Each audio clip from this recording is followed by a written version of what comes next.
ಯೋऽन्तಃ ಪ್ರವಿಶ್ಯ ಮಮ ವಾಚಮಿಮಾಂ ಪ್ರಸುಪ್ತಾಂ ಸಂಜೀವಯತ್ಯಖಿಲಶಕ್ತಿಧರಸ್ವಧಾಮ್ನಾ ಅನ್ಯಾಂಶ್ಚ ಹಸ್ತಚರಣಶ್ರವಣತ್ವಗಾದೀನ್ ಪ್ರಾಣಾನ್ನಮೋ ಭಗವತೆ ಪುರುಷಾಯ ತುಭ್ಯಂ.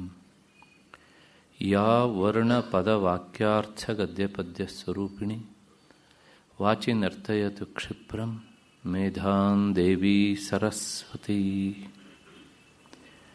ಸರ್ವವೇದಾಂತಸಿದ್ಧಾಂತಗೋಚರಂ ತಮಗೋಚರಂ ಗೋವಿಂದಂ ಪರಮಾನಂದಂ ಸದ್ಗುರುಂ ಪ್ರಣತೋಸ್ಮ್ಯಹಂ. ಶ್ರುತಿಸ್ಮೃತಿಪುರಾಣಾನಾಂ ಆಲಯಂ ಕರುಣಾಲಯಂ ನಮಾಮಿ ಭಗವತ್ಪಾದಂ ಶಂಕರಂ ಲೋಕಶಂಕರಂ. ನಮಸ್ತಸ್ಮೈ ಭಗವತೆ ಶಂಕರಾಚಾರ್ಯರೂಪಿಣೆ ಯೇನ ವೇದಾಂತವಿದ್ಯೇಯಂ ಉದ್ಧೃತಾ ವೇದಸಾಗರಾತ್.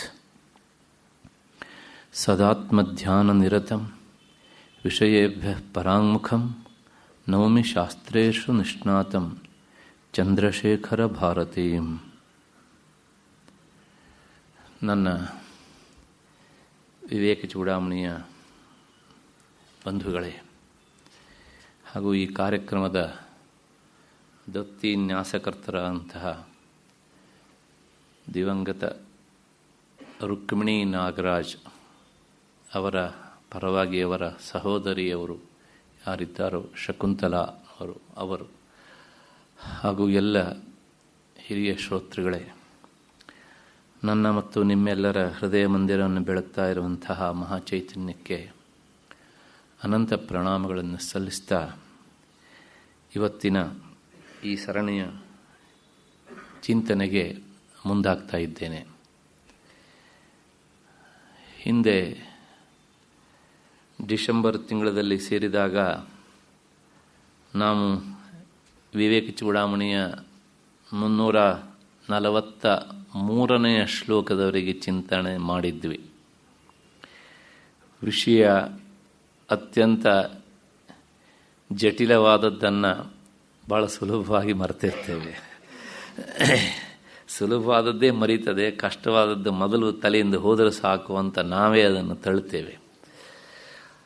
ಮತ್ತು ಮಧ್ಯದಲ್ಲಿ ಕಾಲಪುರುಷ ಅವನು ಅವಕಾಶ ಕೊಟ್ಟಾಗ ಉತ್ತಮ ವಿಷಯವನ್ನು ಸಾಕಷ್ಟು ಮರೆಸಿ ಮತ್ತು ನಮಗೆ ಏನು ಬೇಕೋ ವ್ಯಾವಹಾರಿಕ ಜೀವನಕ್ಕೆ ಅಷ್ಟನ್ನು ಮಾತ್ರ ನೆನಪಿಟ್ಕೊಳ್ಳಿಕ್ಕೆ ಅವಕಾಶ ಮಾಡಿ ಕೊಡ್ತಾನೆ. ಆ ಹಿನ್ನೆಲೆಯಲ್ಲಿ ಈ ಸುದೀರ್ಘವಾದಂತಹ 1 ತಿಂಗಳು 5-6 ದಿನಗಳ ಅಂತರದಲ್ಲಿ ಎಲ್ಲ ವಿಷಯವನ್ನೂ ಸಹ ನಾವು ನೆನಪಿಟ್ಟುಕೊಳ್ಳೋದಕ್ಕಿಂತ ಮರೆತಿರುವ ಸಾಧ್ಯತೆಯೇ ಹೆಚ್ಚು. ಹಾಗಾಗಿ ಒಮ್ಮೆ ಹಿಂದಿನ ಉಪನ್ಯಾಸದ ಸಾರವನ್ನು ನಿಮ್ಮ ಮುಂದೆ ಇರಿಸಿಬಿಡ್ತೇನೆ. ಏಕೆಂದರೆ ವಿಷಯ ಅತ್ಯಂತ ಜಟಿಲವಾಗಿ ಇತ್ತು. ಹಾಗಾಗಿ ನೆನಪು ಏನು ಹೇಳಿದ್ದಾಗಿತ್ತು ಅಂದರೆ, ಆತ್ಮತತ್ವ ಎಲ್ಲ ಕಡೆಗೂ ಸಹ ವ್ಯಾಪಿಸಿದ್ದಾಗಿದ್ರೂ ಸಹ ಅದು ನಮ್ಮ ಅನುಭವಕ್ಕೆ ಬರುವುದು ಬಹಳ ಕಷ್ಟ. ತನ್ನ ಒಳಗೆ ಮತ್ತು ಹೊರಗೆ ಅಷ್ಟೇ ಅಲ್ಲ, ಈ ಸ್ಥಾವರ ಜಂಗಮಗಳಲ್ಲೂ ಸಹ ತನ್ನ ಆತ್ಮನನ್ನೇ ಎಲ್ಲವುದಕ್ಕೂ ಆಧಾರವಾಗಿ ಕಾಣುತ್ತಾ ಅದರ ಭೇದಕ್ಕಿರುವಂಥ ಉಪಾಧಿಗಳನ್ನು ಪರಿತ್ಯಜಿಸಿದವನೇ ನಿಜವಾಗಿ ಮುಕ್ತ. ಇದು ಮುಕ್ತನ ಡೆಫಿನೇಷನ್. ಹೀಗೆ ಹೇಳಿ ಈ ದೃಶ್ಯ ಪ್ರಪಂಚದ ಅಂದರೆ ಕಣ್ಣಿಗೆ ಕಾಣ್ತಾ ಇರುವಂತಹ ಪ್ರಪಂಚದ ವಿಷಯ ನಮ್ಮ ಒಳಕ್ಕೆ ಹೋಗುವುದನ್ನು ಪ್ರಪಂಚ ಗ್ರಹಣ ಅಂತ ಕರಿತೇವೆ. ನಮ್ಮ ಒಳಕ್ಕೆ ನಾವು ಅದನ್ನು ಹಾಕಿಕೊಳ್ಳದೇ ಇರುವುದನ್ನು ಪ್ರಪಂಚದ ಅಗ್ರಹಣ ಅಂತ ಕರಿತೇವೆ. ಹೀಗೆ ಈ ದೃಶ್ಯ ಪ್ರಪಂಚದ ಅಗ್ರಹಣ ಅದು ವಿಷಯಾಸಕ್ತನಾದಂತಹ ದೇಹಾಭಿಮಾನಿಗೆ ಖಂಡಿತವಾಗಿಯೂ ಸಹ ಆಗೋದಿಲ್ಲ. ಅಂದರೆ ಮತ್ತೆ ಮತ್ತೆ ಈ ದೃಶ್ಯ ಪ್ರಪಂಚದ ವಿಷಯ ಅವನೊಳಗೆ ಹೋಗ್ತಾನೇ ಇರುತ್ತೆ. ಹಾಗಿದ್ರೆ ಯಾರಿಗೆ ಇದು ಅಗ್ರಹಣ ಸಾಧ್ಯ ಅಂದರೆ, ಸಕಲ ವೈದಿಕ ಮತ್ತು ಲೌಕಿಕ ಕರ್ಮಗಳನ್ನೆಲ್ಲ ಪರಿತ್ಯಜಿಸಿ ಆತ್ಮನಿಷ್ಠನಾದವನಿಗೆ ಮಾತ್ರ ಈ ದೃಶ್ಯ ಪ್ರಪಂಚದ ಅಗ್ರಹಣ ಸಾಧ್ಯವಾಗ್ತದೆ. ತಮ್ಮೊಳಗೆ ನಿತ್ಯಾನಂದವನ್ನು ಅನುಭವಿಸುವಂತಹ ಜ್ಞಾನಿಗಳು ಮಾತ್ರ ಪ್ರಯತ್ನದಿಂದ ದೃಶ್ಯವನ್ನು ಅಗ್ರಹಣ ಮಾಡ್ತಾರೆ. ಅನೇಕ ಜನ್ಮಗಳ ಸಂಸ್ಕಾರಗಳನ್ನು ತನ್ನೊಳಗಿರಿಸಿಕೊಂಡಂತಹ ಈ ಅಂತಃಕರಣವನ್ನು ಸುಲಭವಾಗಿ ನಾಶ ಮಾಡಲಿಕ್ಕೆ ಆಗೋದಿಲ್ಲ. ಮನಸ್ಸನ್ನು ಪಂಡಿತರಿಗೂ ಸಹ, ಅಂದರೆ ಸ್ವಲ್ಪ ಪ್ರಮಾಣದ ಶ್ರವಣ ಮನನ ವಿಧಿಧ್ಯಾಸಗಳನ್ನು ಮಾಡಿದಂತಹ ಅವರಿಗೂ ಸಹ ಈ ಮನಸ್ಸಿಗೆ ಅಂಟಿದ ಕೊಳೆಯನ್ನು ಕಳ್ಕೊಳ್ಳೋದು ಅದು ಕಷ್ಟವೇ ಆಗ್ತದೆ. ಹಾಗಿದ್ರೆ ಜ್ಞಾನಿಗಳು ಹೇಗೆ ಅದನ್ನು ಕಳ್ಕೊಳ್ತಾರೆ ಅಂದರೆ, ಅವರು ಮತ್ತೆ ಮತ್ತೆ ನಿರ್ವಿಕಲ್ಪ ಸಮಾಧಿಗೆ ಹೋಗಿ ಅಲ್ಲಿ ಸುದೀರ್ಘ ಕಾಲ ನಿಂತು ಈ ಮನಸ್ಸಿನ ಕೊಳೆಯನ್ನು ಅವರು ಕಳ್ಕೊಳ್ತಾರೆ, ಅಂತಃಕರಣವನ್ನು ನಾಶ ಮಾಡಿಕೊಳ್ತಾರೆ. ಇಲ್ಲಿ ಈ ವಿಷಯವನ್ನು ಹೇಳುವಾಗ ನಾವು ಸವಿಕಲ್ಪ ಸಮಾಧಿ ಮತ್ತು ನಿರ್ವಿಕಲ್ಪ ಸಮಾಧಿ ಅನ್ನುವಂತಹ ವಿಷಯವನ್ನು ಕುರಿತು ಚಿಂತನೆ ಮಾಡಿದ್ವಿ. ಮತ್ತು ಈಗ 344ನೇ ಈ ಶ್ಲೋಕದಿಂದ ಆವರಣ ಶಕ್ತಿಯ ಬಗ್ಗೆ, ಅಂದರೆ ಅಲ್ಲಿಂದ ನಾವು ವಿಷಯವನ್ನು ಪ್ರಾರಂಭ ಮಾಡಬೇಕು. ಇಷ್ಟು ಹಿಂದಿನ ಉಪನ್ಯಾಸದ ಜಿಷ್ಟು. ಆ ಸವಿಕಲ್ಪ ಸಮಾಧಿ ಮತ್ತು ನಿರ್ವಿಕಲ್ಪ ಸಮಾಧಿ, ಆ ಹೆಸರೇ ಎಷ್ಟು ಎತ್ತರದ್ದು ಅಂತ ಗೊತ್ತು ನಿಮಗೆ. ನಾನು ಹಿಂದೆ ಅದನ್ನು ವಿವರಿಸಿದ್ದೆ, ಆದರೂ ಅತ್ಯಂತ ಸುಲಭವಾಗಿ ಒಮ್ಮೆ ಹೇಳಿಬಿಡ್ತೇನೆ. ಸವಿಕಲ್ಪ ಸಮಾಧಿ ಹೇಗಿರುತ್ತೆ ಅಂದರೆ, ಇದಕ್ಕೂ ಗೊತ್ತು, ಇದಕ್ಕೂ ಹಿಂದೆ 7 ಮಜಲುಗಳಿವೆ. ಯಮ, ನಿಯಮ, ಆಸನ, ಪ್ರಾಣಾಯಾಮ, ಪ್ರತ್ಯಾಹಾರ, ಧಾರಣ, ಧ್ಯಾನ ಮತ್ತು ಸಮಾಧಿ ಅಂತ. ಈ ಧಾರಣದವರೆಗೆ ವಿಷಯ ನಿಮಗೆ ಗೊತ್ತಿದೆ, ನೆನಪಿದೆ ಅಂತ ನಾನು ಅಂದ್ಕೊಂಡು ಬಿಟ್ಟಿದ್ದೇನೆ. ಹಾಗಾಗಿ ನೇರ ಸಮಾಧಿ ವಿಷಯವನ್ನು ಮಾತ್ರ ಒಮ್ಮೆ ನೆನಪಿಸಿಬಿಡ್ತೇನೆ. ಈ ಸವಿಕಲ್ಪ ಸಮಾಧಿ ಮತ್ತು ನಿರ್ವಿಕಲ್ಪ ಸಮಾಧಿ ಅನುಭವಕ್ಕೆ ಬರುವಂತಹದ್ದು ಯೋಗಿಗಳಿಗೆ. ನಾವು ಏನು ಹೇಳಿದ್ರೂ ಸಹ ಅದು ಕೇವಲ ಶಬ್ದಗಳನ್ನು ಉದುರಿಸಿದಾಗ ಆಗ್ತದೆ. ಆದರೂ ಸಹ ಅದು ಹೇಗಿರ್ತದೆ ಅಂತ ಬಹಳಷ್ಟು ಜನ ಕೇಳ್ತಾರೆ. ಅಂಥವರಿಗೋಸ್ಕರ ಶಾಸ್ತ್ರಕಾರರು ಕೊಟ್ಟಂತಹ ಮಾತನ್ನು ಒಂದು ಸ್ವಲ್ಪ ತಿಳಿಸ್ಲಿಕ್ಕೆ ಪ್ರಯತ್ನ ಮಾಡ್ತೇನೆ, ಸಂಕ್ಷೇಪವಾಗಿ, ಸಾಧ್ಯವಾದಷ್ಟು ಸುಲಭವಾಗಿ. ಹಿಂದೆ ಹೇಳಿದ್ದೆ ಇದನ್ನು ನಾನು. ಸವಿಕಲ್ಪ ಸಮಾಧಿಯಲ್ಲಿ ನೋಡಿ, ಧ್ಯಾನದ ಮುಂದಿನ ಮಜಲೆ ಸಮಾಧಿ. ಧ್ಯಾನ ಮಾಡುವಾಗ ತಾನು ಧ್ಯಾನ ಮಾಡ್ತಾ ಇದ್ದೇನೆ, ಧ್ಯಾನ ಮಾಡುವ ನನಗೆ ಒಂದು ಧ್ಯೇಯ ವಸ್ತು ಉಂಟು.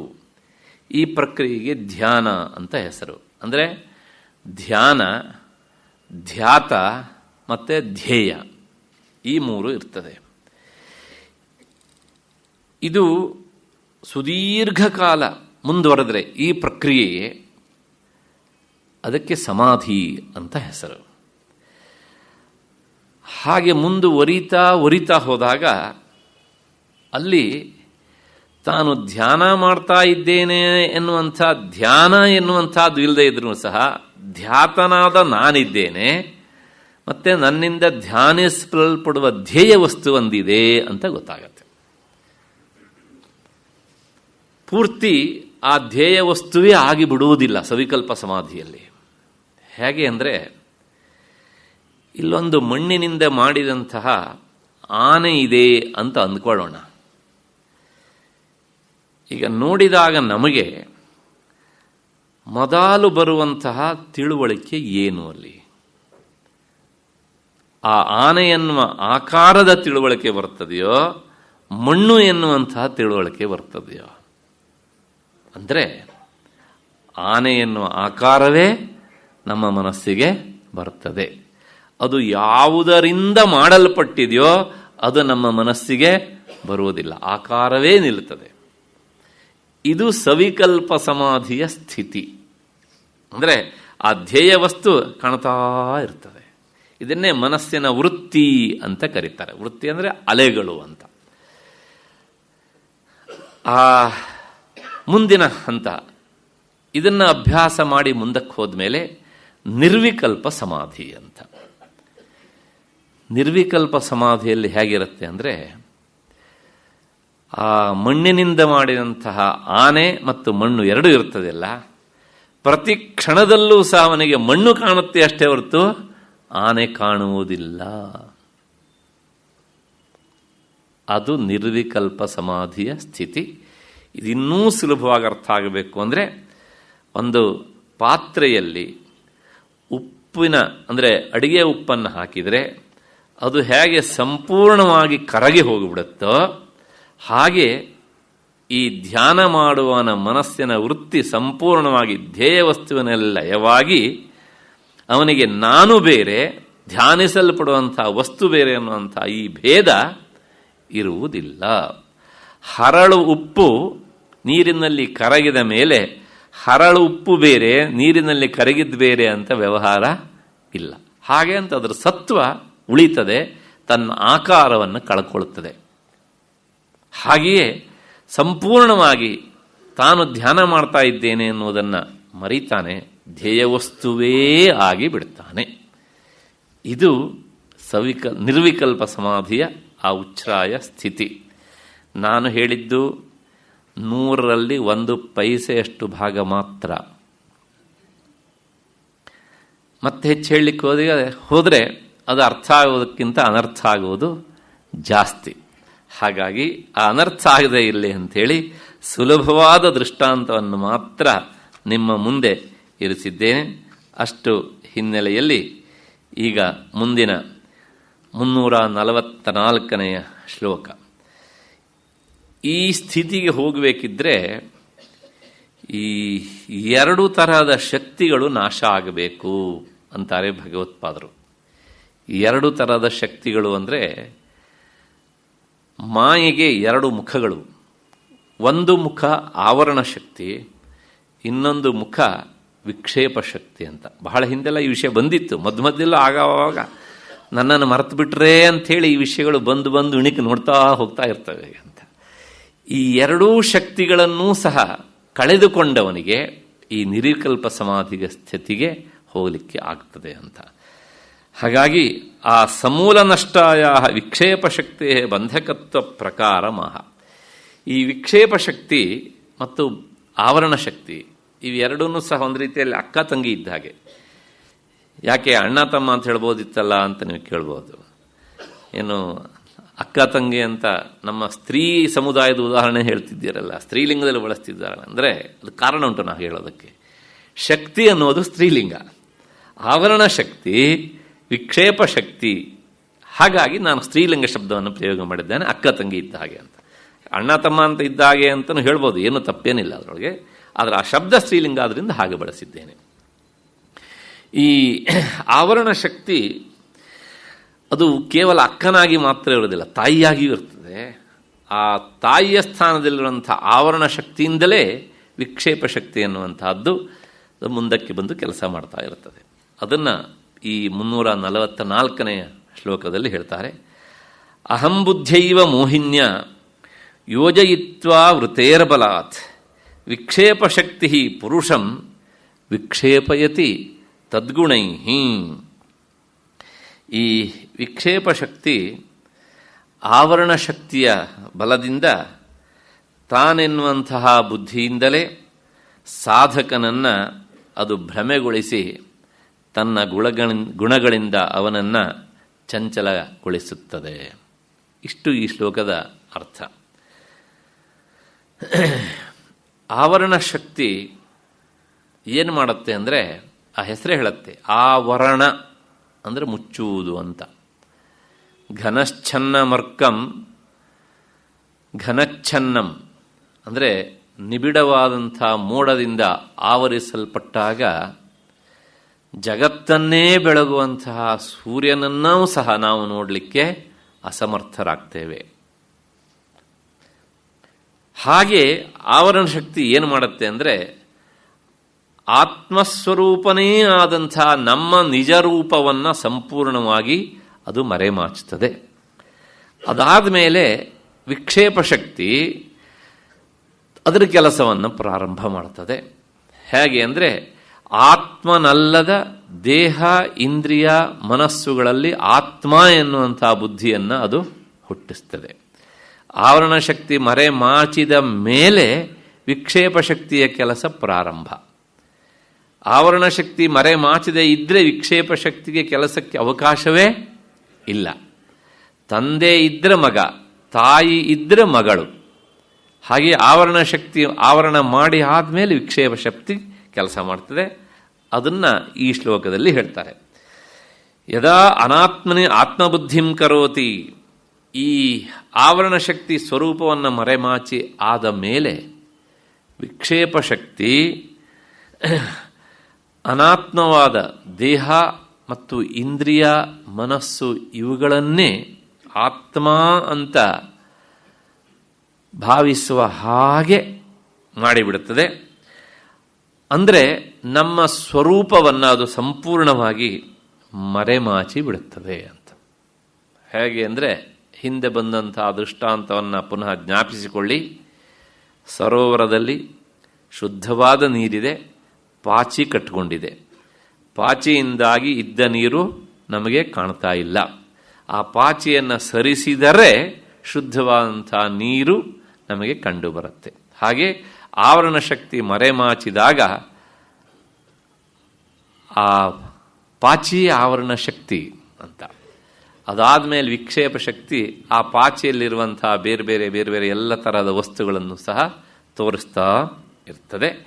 ಹೀಗೆ ಈ ವಿಷಯ ಹಿಂದೆ ಹೇಳಿದ್ದೆ ನಾನು. ಅದನ್ನು ಈ ಶ್ಲೋಕಕ್ಕೆ ಪೂರಕವಾದ ಆದ್ದರಿಂದ ಅದನ್ನು ಜ್ಞಾಪಿಸಿದ್ದೇನೆ ಅಷ್ಟೇನೆ. ಹೀಗೆ ಈ ಆವರಣ ಶಕ್ತಿ ಇಲ್ಲದೇ ಇದ್ದರೆ ವಿಕ್ಷೇಪ ಶಕ್ತಿ ಅದು ಸ್ವಲ್ಪನೂ ಸಹ ಕೆಲಸ ಮಾಡಲಿಕ್ಕೆ ಆಗುವುದಿಲ್ಲ. ಅಂದರೆ ವಿಕ್ಷೇಪ ಶಕ್ತಿ ಕೆಲಸ ಮಾಡೋದಕ್ಕೆ ಆವರಣ ಶಕ್ತಿಯೇ ಮೂಲ ಕಾರಣ. ಅಲ್ಲಿಗೆ ಈ ಎರಡನ್ನೂ ನಾವು ಕಳ್ಕೊಳ್ಬೇಕು ಅಂದರೆ ಕೇವಲ ವಿಕ್ಷೇಪ ಶಕ್ತಿಯನ್ನು ಮಾತ್ರ ಕಳೆದುಕೊಂಡದ್ರಿಂದ ನಮಗೆ ನಮ್ಮ ನಿಜ ರೂಪದ ಅರಿವು ಬರುವುದಿಲ್ಲ. ಆವರಣ ಶಕ್ತಿಯನ್ನೇ ಕಳಚಿ ಹಾಕಿದರೆ ವಿಕ್ಷೇಪ ಶಕ್ತಿ ಸಹಜವಾಗಿಯೇ ಅದು ನಿಂತು ಹೋಗಿಬಿಡುತ್ತದೆ. ಮನೆಯಲ್ಲಿ ಮೇನ್ ಸ್ವಿಚ್ ಅಂತ ಒಂದು ಇರ್ತದೆ. ಬೇರೆ ಬೇರೆ ಎಲ್ಲ ಕಡೆಗೂ ಬೇರೆ ಬೇರೆ ಬಲ್ಬಿಗೆ ಬೇರೆ ಬೇರೆ ಸ್ವಿಚ್ಗಳಿರ್ತವೆ. ಆ ಮೇನ್ ಸ್ವಿಚ್ಚನ್ನು ಆಫ್ ಮಾಡಿದರೆ ಎಲ್ಲ ಬಲ್ಬುಗಳು ಕೆಲಸ ಮಾಡೋದನ್ನು ನಿಲ್ಲಿಸ್ತವೆ. ಹಾಗೆ ಆ ಎಲ್ಲ ಬಲ್ಬುಗಳ ಸ್ಥಾನದಲ್ಲಿರುವುದು ವಿಕ್ಷೇಪ ಶಕ್ತಿ, ಮೇನ್ ಸ್ವಿಚ್ಚಿನ ಸ್ಥಾನದಲ್ಲಿರುವುದು ಆವರಣ ಶಕ್ತಿ. ಅಷ್ಟು ಹಿನ್ನೆಲೆಯಲ್ಲಿ ಈ ಆವರಣ ಶಕ್ತಿಯನ್ನು ಕಡೆದುಕೊಳ್ಳುವುದು ಅಥವಾ ಅದರಿಂದ ಬಿಡಿಸಿಕೊಳ್ಳುವುದು, ಅದನ್ನು ನಾಶ ಮಾಡಿಕೊಳ್ಳುವುದು ಹೇಗೆ ಅನ್ನೋದನ್ನು ಮುಂದಿನ 345ನೇ ಶ್ಲೋಕದಲ್ಲಿ ತಿಳಿಸಿಕೊಡ್ತಾರೆ. ಏಕೆಂದರೆ ವಿಕ್ಷೇಪ ಶಕ್ತಿಗೆ ಮೂಲ ಆವರಣ ಶಕ್ತಿ. ಹಾಗಾಗಿ ಆವರಣ ಶಕ್ತಿ ನಶಿಸಿದಾಗ ವಿಕ್ಷೇಪ ಶಕ್ತಿಯೂ ಸಹ ತನ್ನ ಅಸ್ತಿತ್ವವನ್ನು ಕಳೆದುಕೊಳ್ಳುತ್ತದೆ. ಅಷ್ಟು ಹಿನ್ನೆಲೆಯಲ್ಲಿ ಮುಂದಿನ ಶ್ಲೋಕ, ವಿಕ್ಷೇಪ ಶಕ್ತಿ ವಿಜಯ ವಿಷಮೋ ವಿಧಾತುಂ ನಿಶೇಷಮಾವರಣ ಶಕ್ತಿ ನಿವೃತ್ಯಭಾವೆ ದೃಗ್ದೃಶ್ಯಯೋ ಸ್ಫುಟಪಯೋಜಲ ವದ್ವಿಭಾಗೆ ನಶ್ಯೇತ್ತದಾ ವರಣಂ ಆತ್ಮನಿ ಚ ಸ್ವಭಾವಾತ್ ನಿಸ್ಸಂಶಯೇನ ಭವತಿ ಪ್ರತಿಬಂಧಶೂನ್ಯಃ ನಿಕ್ಷೇಪಣಂ ನಹಿ ತದಾ ಯದಿ ಚೇನ್ಮೃಷಾರ್ಥೆ. ಇನ್ನೊಂದು ಸಲ, ವಿಕ್ಷೇಪಶಕ್ತಿ ವಿಜಯ ವಿಷಮೋ ವಿಧಾತುಂ ನಿಶೇಷಮಾವರಣ ಶಕ್ತಿ ನಿವೃತ್ಯಭಾವೆ ದೃಗ್ದೃಶ್ಯಯೋ ಸ್ಫುಟಪಯೋಜಲವದ್ವಿಭಾಗೆ ನಶ್ಯೇತ್ ತದಾ ಆವರಣಂ ಆತ್ಮನಿ ಚ ಸ್ವಭಾವಾತ್ ನಿಸ್ಸಂಶಯೇನ ಭವತಿ ಪ್ರತಿಬಂಧಶೂನ್ಯಃ ನಿಕ್ಷೇಪಣಂ ನಹಿ ತದಾ ಯಜಿಚೇನ್ಮೃಷಾರ್ಥೆ. ಈ ಶ್ಲೋಕದ ತಾತ್ಪರ್ಯವನ್ನು ನೋಡಿ ಆಮೇಲೆ ಶ್ಲೋಕದ ಸ್ವರೂಪದ ಬಗ್ಗೆ ವಿಚಾರ ಮಾಡೋಣ. ಈ ಆವರಣ ಶಕ್ತಿಯನ್ನು ಸಂಪೂರ್ಣವಾಗಿ ತೊಲಗಿಸಿಕೊಳ್ಳದೇ ಇದ್ದರೆ ವಿಕ್ಷೇಪ ಶಕ್ತಿಯನ್ನು ಗೆಲ್ಲುವುದು ಕಷ್ಟ ಏನು, ಗೆಲ್ಲಲಿಕ್ಕೆ ಆಗುವುದೇ ಇಲ್ಲ. ಸ್ಪಷ್ಟವಾಗಿ ತೋರ್ತಾ ಇರುವಂತಹ ಹಾಲು ನೀರುಗಳಂತೆ ದೃಗ್ದೃಶ್ಯ ಸ್ವರೂಪನಾದ ಆತ್ಮ ಮತ್ತು ದೃಶ್ಯ ಸ್ವರೂಪವಾದಂಥ ಅನಾತ್ಮ ಇವೆರಡನ್ನು ವಿಂಗಡಿಸಿ ತಿಳಿದುಕೊಂಡಾಗ ಮಾತ್ರ ಆ ಆವರಣ ಶಕ್ತಿಯು ತಾನಾಗಿಯೇ ಅದು ಮರೆಯಾಗಿ ಬಿಡುತ್ತದೆ. ಆಗ ವಿಷಯವು ಮಿಥ್ಯೆಯಾಗಿರುವುದರಿಂದ ವಿಕ್ಷೇಪ ಶಕ್ತಿ ನಿಸ್ಸಂದೇಹವಾಗಿ ಅದು ಇಲ್ಲದಂತೆ ಆಗುತ್ತದೆ. ಇಷ್ಟು ಈ ಶ್ಲೋಕದ ಅರ್ಥ. ವಿವರಣೆಯನ್ನು ನೋಡೋದಕ್ಕಿಂತ ಮೊದಲು ಈ ಶ್ಲೋಕದ ಬಗ್ಗೆ ಒಂದು ಮಾತು ಹೇಳಬೇಕು ನಾನು. ಸಾಮಾನ್ಯವಾಗಿ ಎಲ್ಲ ಶ್ಲೋಕಗಳಿಗೂ 4 ಸಾಲುಗಳಿರ್ತವೆ. ಕೆಲವು ಶ್ಲೋಕಗಳಿಗೆ 2 ಸಾಲೇ ಇರ್ತವಲ್ಲ ಅಂತ ನೀವು ಹೇಳ್ಬೋದು. ಅದನ್ನು ಪುಸ್ತಕ ಮುದ್ರಣ ಮಾಡುವವರು ಅನುಕೂಲಕ್ಕೋಸ್ಕರ 2 ಸಾಲಾಗಿ ಮುದ್ರಣ ಮಾಡ್ತಾರೆ. ಆದರೆ ಒಂದು ಶ್ಲೋಕ ಅಂದ ತಕ್ಷಣ ಅದಕ್ಕೆ 4 ಸಾಲುಗಳು ಇರಲೇಬೇಕು ಅಂತ. ಆದರೆ ಇಲ್ಲಿ ನೋಡಿ 6 ಸಾಲುಗಳಿವೆ. ಹಾಗಾಗಿ ಇದು 1.5 ಶ್ಲೋಕ. ಇದು ಪ್ರಾಯಶಃ ಬಹಳಷ್ಟು ಪುಸ್ತಕದಲ್ಲಿ ಹಾಗೇನೇ ನಂಬರನ್ನು ಸಹ ಸೂಚಿಸಿ ಇರ್ತಾರೆ. ಹಾಗಿಲ್ಲದೇ ಇದ್ರೂ ಸಹ ಅದು 1.5 ಶ್ಲೋಕ ಅನ್ನೋದನ್ನು ನಾವು ಮರೆಯುವಂತೆ ಇಲ್ಲ. 1.5 ಆದರೂ ಸಹ ಈ 6 ಸಾಲುಗಳಲ್ಲಿ ಒಟ್ಟು ಒಂದರ್ಥದ ಭಾವ ಉಂಟು. ಅಷ್ಟು ಹಿನ್ನೆಲೆಯಲ್ಲಿ ನೋಡೋಣ ಅರ್ಥ ಏನು ಅಂತ. ವಿಕ್ಷೇಪ ಶಕ್ತಿ, ಈ ಆವರಣ ಶಕ್ತಿಯನ್ನು ಸಂಪೂರ್ಣವಾಗಿ ನಾಶ ಮಾಡಿಕೊಳ್ಳದೇ ಇದ್ದರೆ ಆಗ ವಿಕ್ಷೇಪ ಶಕ್ತಿಯನ್ನು ನಾವು ನಾಶ ಮಾಡಿಕೊಳ್ಳುವುದಕ್ಕೆ ಆಗುವುದಿಲ್ಲ. ಮೊದಲನೇ ಸಾಲ ಅಷ್ಟನ್ನೇ ಹೇಳುತ್ತೆ. ವಿಕ್ಷೇಪ ಶಕ್ತಿ ವಿಜಯ ವಿಷಮಃ ವಿಧಾತುಂ ನಿಶ್ಶೇಷಮಾವರಣ ಶಕ್ತಿ ನಿವೃತ್ಯ ಭಾವೆ. ನಿಶ್ಶೇಷವಾಗಿ ಆವರಣ ಶಕ್ತಿ ತೊಲಗದೇ ಇದ್ದರೆ ವಿಕ್ಷೇಪ ಶಕ್ತಿ ನಾಶ ಮಾಡಿಕೊಳ್ಳೋದಕ್ಕೆ ಆಗುವುದಿಲ್ಲ. ಹಾಗಿದ್ರೆ ಆವರಣ ಶಕ್ತಿಯನ್ನು ನಾಶ ಮಾಡಿಕೊಳ್ಬೇಕು ಅನ್ನೋದು ದೃಢವಾಯಿತು. ಹೇಗೆ ನಾಶ ಮಾಡಿಕೊಳ್ಬೇಕು ಅನ್ನೋದೊಂದು ಪ್ರಶ್ನೆ. ಅದಕ್ಕೆ ಉತ್ತರಾರ್ಧ ಹೇಳುತ್ತೆ, ದೃಗ್ದೃಶ್ಯಯೋ ಸ್ಫುಟಪಯೋ ಜಲವದ್ವಿಭಾಗೆ ನಶ್ಯೇತ್ ತದಾ ಆವರಣಮಾತ್ಮನಿ ಚ ಸ್ವಭಾವಾತ್.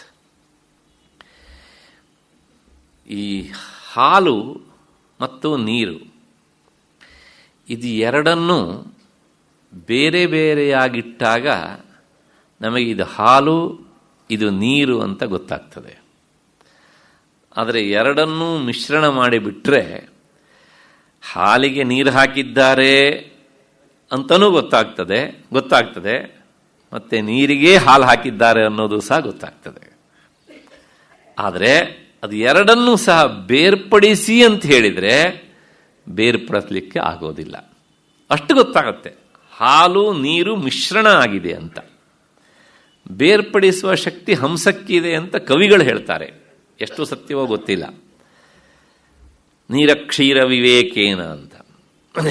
ಹಾಗೆ ನಮಗೆ ಈ ಆತ್ಮವಸ್ತು ಅನ್ನೋದು ಒಂದು ಇದ್ದರೆ, ಹೀಗೆ ಎದುರಿಗಿದ್ರೆ, ಹಾಗೆ ಜಡವಾದಂಥ ಪ್ರಪಂಚ ಅದು ನಮ್ಮ ಎದುರಿಗುಂಟು. ಇದು ಎರಡು ಬೇರೆ ಬೇರೆ ಆಗಿದ್ದರೆ ಇದು ಆತ್ಮ ಇದು ಪ್ರಪಂಚ ಅಂತ ತಿಳ್ಕೊಳ್ಳೋದ್ರಲ್ಲಿ ಹೆಚ್ಚುಗಾರಿಕೆ ಏನು ಬಂತಲ್ಲಿ ಅಲ್ವಾ? LKG ಮಗುನೂ ಹೇಳುತ್ತೆ ಇದು ಆತ್ಮ ಕಣ್ರಿ ಇದು ಪ್ರಪಂಚ ಕಣ್ರಿ ಅಂತ. ನಮ್ಮ ಕೆಲಸ ಹಾಕೋದಷ್ಟೇ ಆಗ. ಆದರೆ ಆ ಹಾಲು ಮತ್ತು ನೀರು ಎರಡನ್ನೂ ಮಿಶ್ರಣ ಮಾಡಿದಾಗ ಇದು ಹಾಲು ಇದು ನೀರು ಅಂತ ಪ್ರತ್ಯೇಕಿಸುವುದುಂಟಲ್ಲ, ಅದು ತುಂಬ ಕಷ್ಟ ಸಾಧ್ಯ. ನಮ್ಮತ್ತ ಆಗೋದಿಲ್ಲ ಅಂದ ಮಾತ್ರಕ್ಕೆ ಹಂಸ ಪಕ್ಷಿಗೂ ಆಗೋದಿಲ್ಲ ಅಂತ ಅರ್ಥವಾ? ಅದು ಶಬ್ದ ಉಂಟು ನೋಡಿ ಇಲ್ಲಿ. ದೃಗ್ದೃಶ್ಯಯೋ ಸ್ಫುಟಪಯೋ ಜಲವದ್ವಿಭಾಗೆ ನಶ್ಯೇತ್ತದ ಆವರಣ ಮಾತ್ಮನಿ ಚ ಸ್ವಭಾವಾತ್ ನಿಸ್ಸಂಶಯೇನ ಭವತಿ ಪ್ರತಿಬಂಧ ಶೂನ್ಯ ನಿಕ್ಷೇಪಣಂ ನಹಿ ತದಾ ಇದಿ ಚೇನ್ ಮೃಷಾರ್ಥೆ. ಆದರೆ ಹಂಸ ಪಕ್ಷಿಗೆ ಅದನ್ನು ಬೇರ್ಪಡಿಸೋದಕ್ಕಾಗತ್ತೆ. ಇಲ್ಲಿ ಹಂಸ ಅನ್ನೋದಕ್ಕೆ ಎರಡು ಅರ್ಥ. ಒಂದು ಪಕ್ಷಿಯಾದ ಹಂಸ, ಇನ್ನೊಂದು ಪರಮಹಂಸ. ಪರಮಹಂಸ ಅಂದರೆ ಮುಕ್ತ ಜ್ಞಾನಿ, ಆ ನಿರ್ವಿಕಲ್ಪ ಸಮಾಧಿ ಸ್ಥಿತಿ ಹೋದವರನ್ನು ಪರಮಹಂಸರು ಅಂತ ಕರೀತಾರೆ. ಅಂತಹ ಜ್ಞಾನಿಗಳು ಈ ಹಂಸ ಪಕ್ಷಿ ಹಾಲು ನೀರನ್ನು ಬೇರ್ಪಡಿಸಿದ ಹಾಗೆ ಈ ಪ್ರಪಂಚದ ಭಾಗ ಇಷ್ಟು, ಆತ್ಮವಸ್ತುವಿನ ಭಾಗ ಇಷ್ಟು ಅಂತ ಬೇರ್ಪಡಿಸಿ ತಿಳಿತಾರೆ ಅಂತ. ನಮಗೂ ಸಹ ಅಷ್ಟೋ ಇಷ್ಟೋ ಗೊತ್ತಾಗ್ತದೆ. ಆದರೆ ಆ ಗೊತ್ತಾಗ್ತಾ ಇದ್ದಾಗೇನೆ ಮತ್ತೆ ಪುನಃ ಮಿಶ್ರಣ ಆಗಿ ಬಿಡ್ತದೆ ಹೀಗೆ ಅಂತ. ಅದೇ ವ್ಯತ್ಯಾಸ. ಅವರಿಗೆ ಗೊತ್ತಾದದ್ದು ಶಾಶ್ವತವಾಗಿ ಉಳಿತದೆ, ನಮಗೆ ಆಗ್ತಾ ಇದ್ದ ಹಾಗೇನೆ ಮತ್ತೆ ಪುನಃ ಮಿಶ್ರಣ ಆಗಿ ಬಿಡ್ತದೆ ಹೀಗೆ ಅಂತ. ಅದನ್ನೇ ಹೇಳ್ತಾರೆ ದೃಗ್ದೃಶ್ಯಯೋಹೋ ಅಂತ. ದೃಕ್ ಮತ್ತು ದೃಶ್ಯ, ಈ ವಿಷಯವು ಹಿಂದೆ ಬಂದಿತ್ತು ಸಾಕಷ್ಟು ಸಲ. ವಿವೇಕ ಚೂಡಾಮಣಿಯಲ್ಲಿ ಹೇಳಿದ ವಿಷಯವನ್ನು ಮತ್ತೆ ಮತ್ತೆ ಹೇಳ್ತಾರೆ, ಯಾಕೆಂದ್ರೆ ಕೇಳುವವರು ಹೇಳುವವರು ಇಬ್ಬರು ಮರೀತಾರೆ ಅಂತ ಗೊತ್ತು ಅವರಿಗೆ. ಅದಕ್ಕೋಸ್ಕರ ದೃಕ್ ಅಂದರೆ ನೋಡುವವನು, ದೃಶ್ಯ ಅಂದರೆ ನೋಡಲ್ಪಡುವುದು. ಯಾವಾಗಲೂ ನೋಡುವವನು ನೋಡಲ್ಪಡುವುದರ ಗುಂಪಿಗೆ ಸೇರುವುದಿಲ್ಲ. ಆ ಕ್ಷಣದಲ್ಲಿ ನೋಡಲ್ಪಡುವುದು ಅದು ಎಂದೂ ಸಹ ನೋಡುವುದು ಆಗುವುದಿಲ್ಲ. ನೋಡಲ್ಪಡುವುದರ ಹಣೆ ಬಾರ ನೋಡಲ್ಪಡುವುದೇ, ಅದು ಎಂದೂ ಸಹ ನೋಡುಗನಾಗುವುದಿಲ್ಲ. ನೋಡುಗ ಅವನು ಯಾವಾಗಲೂ ಸಹ ನೋಡುಗನೇ, ಅವನು ನೋಡಲ್ಪಡುವವನಲ್ಲ ಅಂತ. ಹಾಗಾಗಿ ಯಾವನು ನೋಡ್ತಾನೋ ಅವನು ನೋಡಲ್ಪಡುವ ವಸ್ತುಗಿಂತ ಬೇರೆ, ಅಥವಾ ಯಾವುದು ನೋಡಲ್ಪಡುತ್ತದೆಯೋ ಅದು ನೋಡುವವನಿಗಿಂತ ಬೇರೆ. ಹಾಗೆಯೇ ಈ ದೃಗ್ದೃಶ್ಯಯೋ, ದೃಕ್ ಮತ್ತು ದೃಶ್ಯ ಇದು ಹೇಗೆ ಇಷ್ಟು ಸ್ಪಷ್ಟವಾಗಿದೆಯೋ ಹಾಗೆಯೇ ಈ ಆತ್ಮ ನೋಡುವವನು ಮತ್ತೆ ಪ್ರಪಂಚ ನೋಡಲ್ಪಡುವುದು ಅಂತ ಪದೇ ಪದೇ ಪದೇ ಪದೇ. ಆ ಪದೇ ಪದೇ ಅಂತ ಯಾಕೆ ಹೇಳಿದ್ರೆ ಅದೇ ನಿರ್ವಿಕಲ್ಪ ಸಮಾಧಿ ಸ್ಥಿತಿಗೆ ಹೋಗೋರು ಸಾಧನೆ ಮಾಡ್ತಾರಲ್ಲ, ಅದಕ್ಕೋಸ್ಕರ ಹಾಗೆ ಮತ್ತೆ ಮತ್ತೆ ಮತ್ತೆ ಮತ್ತೆ ವಿಚಾರ ಮಾಡ್ತಾ ಮಾಡ್ತಾ ಹೋದಾಗ ಆಗ ಆ ಹಂಸ ಪಕ್ಷಿ ಹಾಲು ನೀರನ್ನು ವಿಭಾಗ ಮಾಡುವ ಕಲೆಯನ್ನು ಮೈಗೂಡಿಸಿಕೊಂಡಂತೆ ನಮಗೂ ಸಹ ಈ ಜಡಚೇತನಗಳನ್ನು ವಿಭಾಗಿಸಿ ತಿಳಿದುಕೊಳ್ಳುವಂತಹ ಒಂದು ಶಕ್ತಿ ಬರ್ತದೆ ಅಂತ. ಇದು ಏನಿದ್ರೂ ಸಹ ಸಾಧನೆಗೆ ಸಂಬಂಧಪಟ್ಟ ಮಾತು. ಅಷ್ಟು ಹಿನ್ನೆಲೆಯಲ್ಲಿ ಆಗ ಈ ಎರಡನ್ನೂ ನಾವು ಬೇರ್ಪಡಿಸಿ ತಿಳಿದುಕೊಳ್ಳಿಕ್ಕೆ ಸಮರ್ಥರಾದಾಗ ನಶ್ಯೇತ್ತದ ಆವರಣಂ, ಆಗ ಆವರಣ ಶಕ್ತಿ ಸಂಪೂರ್ಣವಾಗಿ ನಾಶ ಆಗಿಬಿಡುತ್ತದೆ. ಆತ್ಮನಿಚ ಸ್ವಭಾವಾತ್ ನಿಸ್ಸಂಶಯೇನ ಭವತಿ. ನಮಗೆ ಕೆಲವು ಸಲ ಸಂಶಯ ಬಂದ್ಬಿಡ್ತದೆ, ಅಲ್ಲ ಆಗಲೂ ಆವರಣ ಶಕ್ತಿ ನಾಶ ಆಗತ್ತಾ ಅಥವಾ ಮತ್ಪುನಃ ಬಂದುಬಿಡತ್ತಾ ಆವರಣ ಶಕ್ತಿ, ಮತ್ತೆ ನಮ್ಮ ಸ್ವರೂಪ ಮರೆ ಮಾಚಿ ಬಿಡುತ್ತಾ ಅಂತಂದ್ರೆ ಅದಕ್ಕೆ ಸಮಾಧಾನ ಹೇಳ್ತಾರೆ, ನಿಸ್ಸಂಶಯೇನ ಭವತಿ. ಯಾವಾಗಲೂ ಪಾಠ ಮಾಡಿ ಆದಮೇಲೆ ಅಧ್ಯಾಪಕರು ಹೇಳ್ತಾರಲ್ಲ, ಇಷ್ಟನ್ನೇ ಓದ್ಕೋ ಸಾಕು ಪರೀಕ್ಷೆಗೆ, ಇದರ ಆಚೆ ಮತ್ತೆ ಬೇಡ, ಗ್ಯಾರಂಟಿ ಅಂತ. ಹಾಗೆ ಒಬ್ಬ ಸಮರ್ಥನಾದ ಅಧ್ಯಾಪಕನು ಹೇಳುವ ಹಾಗೆ ಆ ಭಗವತ್ಪಾದರು ಹೇಳ್ತಾರೆ, ನಿಸ್ಸಂಶಯೇನ ಭವತಿ ಪ್ರತಿಬಂಧ ಶೂನ್ಯ. ಖಂಡಿತವಾಗಿಯೂ ಸಹ ಈ ರೀತಿಯಾಗಿ ಜಡಚೇತನನ್ನು ವಿಭಾಗಿಸ್ತಾ ಹೋದಾಗ ದಿನ ಅಲ್ಲ, ತಿಂಗಳಲ್ಲ, ವರ್ಷ ಅಲ್ಲ, ಎಷ್ಟೋ ವರ್ಷಗಳ ಕಾಲ ಹಾಗೆ ವಿಭಾಗಿಸುವುದನ್ನು ಅಭ್ಯಾಸ ಮಾಡಿಕೊಂಡಾಗ ನಿಕ್ಷೇಪಣಂ ನಹಿತದ ಯದಿ ಚೇನ್ಮೃಷಾರ್ಥೆ, ಆಗ ಈ ವಿಕ್ಷೇಪ ಶಕ್ತಿ ಅನ್ನುವಂಥದ್ದು ಅದು ಸ್ವಲ್ಪವೂ ಕೆಲಸ ಮಾಡುವುದಿಲ್ಲ. ಅದು ಹೇಗಿರುತ್ತೆ ಕೇಳಿದರೆ ಹಲ್ಲನ್ನು ಮುರಿದು ಹಾಕಿದ ಹಾವಿನಂತೆ ಆಗುತ್ತದೆ. ಯಾಕೆ ಕೇಳಿದರೆ ಆವರಣ ಶಕ್ತಿ ಕೆಲಸ ಮಾಡ್ತಾ ಇದ್ದರೆ ಅದಕ್ಕೆ ಅಸ್ತಿತ್ವ ವಿಕ್ಷೇಪ ಶಕ್ತಿಗೆ. ಆವರಣ ಶಕ್ತಿ ಕೆಲಸ ಮಾಡುವುದನ್ನೇ ಬಿಟ್ಟಾಗ ವಿಕ್ಷೇಪ ಶಕ್ತಿಗೆ ಕೆಲಸಕ್ಕೆ ಅವಕಾಶವೇ ಇಲ್ಲ. ಹಾಗಾಗಿ ನಿಕ್ಷೇಪಣಂ ನಹಿತದ ಯದಿ ಚೇನ್ ಮೃಷಾರ್ಥೆ.